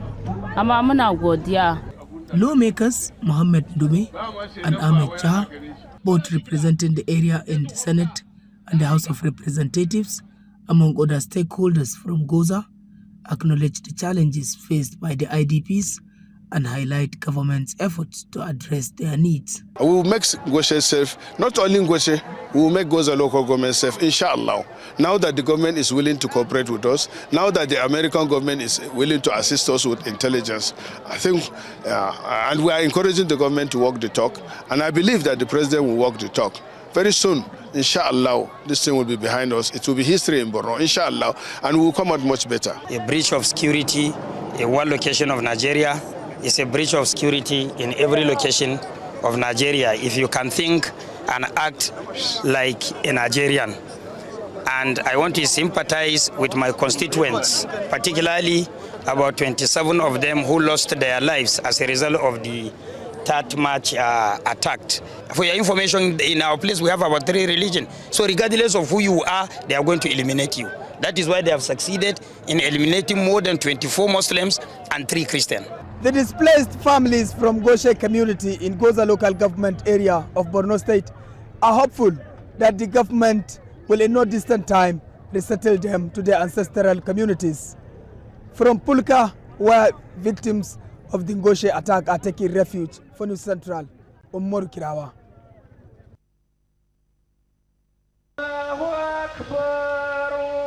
Some Muslim faithful have converged on this Eid prayer ground in Asaba to offer thanks to God for completing the spiritual exercise of the holy month of Ramadan.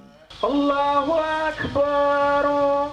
Some faithful speak about the significance of this Eid victory and the lessons learned during the holy month. As you can see, we observe 30 days fasting and prayers, and today you can see all of us gathered to pray for God to accept our prayers and fasting. As well, we exchange the little we have, we give it out. It's a day to show love, and it's a day for you to clean your mind, to believe that whatever happened to you is God. I learned something that going close to God is the best for a man. So mercy, patience, and sacrifice. You know, the sacrifice is you stay almost 14 to 15 hours without eating, without drinking. You understand? So I think these are one of the sacrifices, and we have used this period to pray to God, to pray to Allah. So let's have a good peace and security. Some faithful speak on how the economy affects their celebrations, while others also speak on their expectations from governments. Seriously, the economic affected almost everybody, because what you can afford 500 naira then, you can't even afford it now as 1,000 naira. So many people find it very difficult to even afford a lot of things, most especially during this Salah period. Masses are suffering for this nation now. We know everybody are crying for many things, but we are calling on government to put eye for security issue. We are begging the government, because of this great day, to bring peace to all areas that are witnessing opposite peace. Eid victory is not only a time of celebration, but also a reminder of a shared responsibility in building a just, peaceful and prosperous Nigeria. In Delta for News Central, Austin Azu. Thank you to our correspondents who brought us those reports. Joining us now is Imam Abubakar Siddiq from Kaduna. He's an Islamic cleric in Bulama Sawa, religious leader in Borno. Now, Imam, thank you very much for joining us. We are aware that you're only joining us on call, but thank you very much because we can't get your video. So from Kaduna, do tell us, how would you describe the mood of this year's Eid celebration, sir, especially with the current economic realities that families are facing around Nigeria? Alhamdulillah, really, the time of the festivity has really, clashed with the current economic instability and, financial weakness of the citizenry. And really, we as Muslims have been enjoined by our God, Allah subhanahu wa ta'ala, that whatever comes to us, whether good or bad, we should accept it as a fate or destiny from God. And there's anything that has to be predestined, no human can change it, or can he alter it. So we take it in good faith, but that's how Allah subhanahu wa ta'ala wants us to live. But at the same time, really, I have to say that even though the fasting has really has taught us some lessons in terms of being, economical in spending, and exercising patience because of the ensuing from eating, drinking, and cohabiting with your wife with the mood of to the tune of 12 hours is something. So if you are not patient enough, you cannot endure that. So it has taught us patience again. And again, it has also taught us how to, interact, with one another. Nobody can live in isolation. You have to, mingle with people. And as you mingle with people, you have to endure, even though if God has wanted us to be under one faith, Muslims, or would oppose the Muslims or Christians. That's how Allah wants us to be. So we are Muslims, others are Christians, others are Jews, others are polytheists, others are atheists, and what is it? So that's how God wants us to be. There has to be that, unity in diversity. We have to unite ourselves. So the fasting has taught us that. It has also taught us about generosity, magnanimity, how Muslims are able to have the financial affordability to continue assisting those that the less privileged ones, those that have known. You be rewarded by Allah subhanahu wa ta'ala. And this is within any act of good being done in this sacred month of Ramadan, this fast. The reward is, it's unquantifiable. We cannot say it. So alhamdulillah, we take it as good thing. And as I said, I think we have to make a general, All right. Imam. All right, Imam. Thank you so much, Imam Abubakar. We can confirm that we do have a Sheikh Khalid Aliyu as well now. Sheikh, I know that you are joining us from the Plateau. So can you give us a bit of a background on, taking into consideration that in Plateau State right now, there have been security concerns in some communities. How has this affected Eid gatherings, the prayers, and of course, just general celebrations this year? Well, despite the apprehension and fear of having to be affected by the seeming insecurity, but at it's a far place from Jos, but it's in Kanam, and I think it is now calm. But I think so far so good. I think the Eid festivity has gone on really very well. There was nothing, and I think kudos to the security agencies who were on the top of the situation all over the place. You see them mounted, and they really did really very well. So I think the Eid prayer and the festivities have gone well, and they're continuing to today and until tomorrow. I think things are okay for now. What about the impact of the economy on the festivities? Are there any visible impacts that you've noted this celebration? Well, certainly, the pang of the economic situation has affected everybody, not only the Muslims who fasted, but is the general phenomenon in the whole country. Everybody knows that things are really hard and difficult. People find it really difficult to meet their ends meet. But however, I think people managed the situation. You know, Nigerians are very wonderful people. I think they try to manage situations that find themselves, not like in other places where it will all over be chaos. I think we're strong-hearted people who manage situations where ordinarily they're supposed to be in agony and in too much complaint, but people really have tried. Sheikh, in Islam, sacrifice is very important, and I'm wondering at such a time in the economic situation Nigeria is witnessing, how this has affected people who are unable to afford to celebrate as they could usually. Religiously, I think Islam has regulated that for those who have, let them share with those who don't have. And those who don't have, let them not put themselves into further economic hardship by borrowing or by selling some of their valuables in order to meet up with the celebrations. There should be that contentment. If you have, then share with others. If you don't have, and nobody shares with you, be contented, and patiently persevere. Times are not permanent. Times will change, things will change, and as long as there's life, and next time you will be able to do that which you have not been able to do today.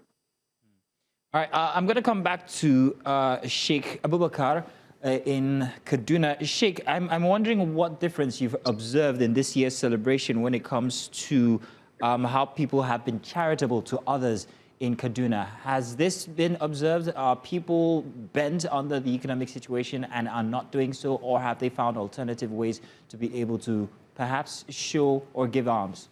Really, guys, I mean, it has been really appreciable efforts by most of the, Muslim residents in Kaduna. Really, I've been invited to many, Islamic gatherings in the month of Ramadan, and the wealthy people in Kaduna have really done a lot.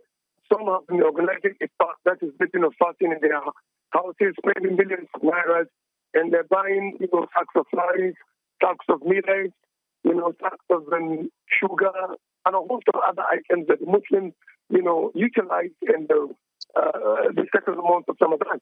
And because of what I've told you earlier on, that the Prophet has really enjoined us to be more generous in this month, because it has been categorically stated in the Hadith that despite his generosity, when it comes to the month of Ramadan, it used to be a unique one. He used to be, it was described as his generosity or magnanimity is faster, than the wind that God has sent. You can see the speed of the wind. But it was said that the Prophet generosity and magnanimity in the month of Ramadan is more than that. So meaning, we the Muslims have been also, enjoying. So please emulate the Prophet. We cannot be like him, we can never. But at least we can emulate. And just as God has said in the good Quran, that you have a very good imitation and emulation based on the, outside things, actions of the Prophet. So really, the rich men have done a lot for Allah. Not only the rich men, organizations. I just wanted to say it's a very trying time for everyone, whether Muslim or Christian, and we're hoping that you'd have a word or two to any faithful out there or any friend of a faithful that you would want to give before we let you go.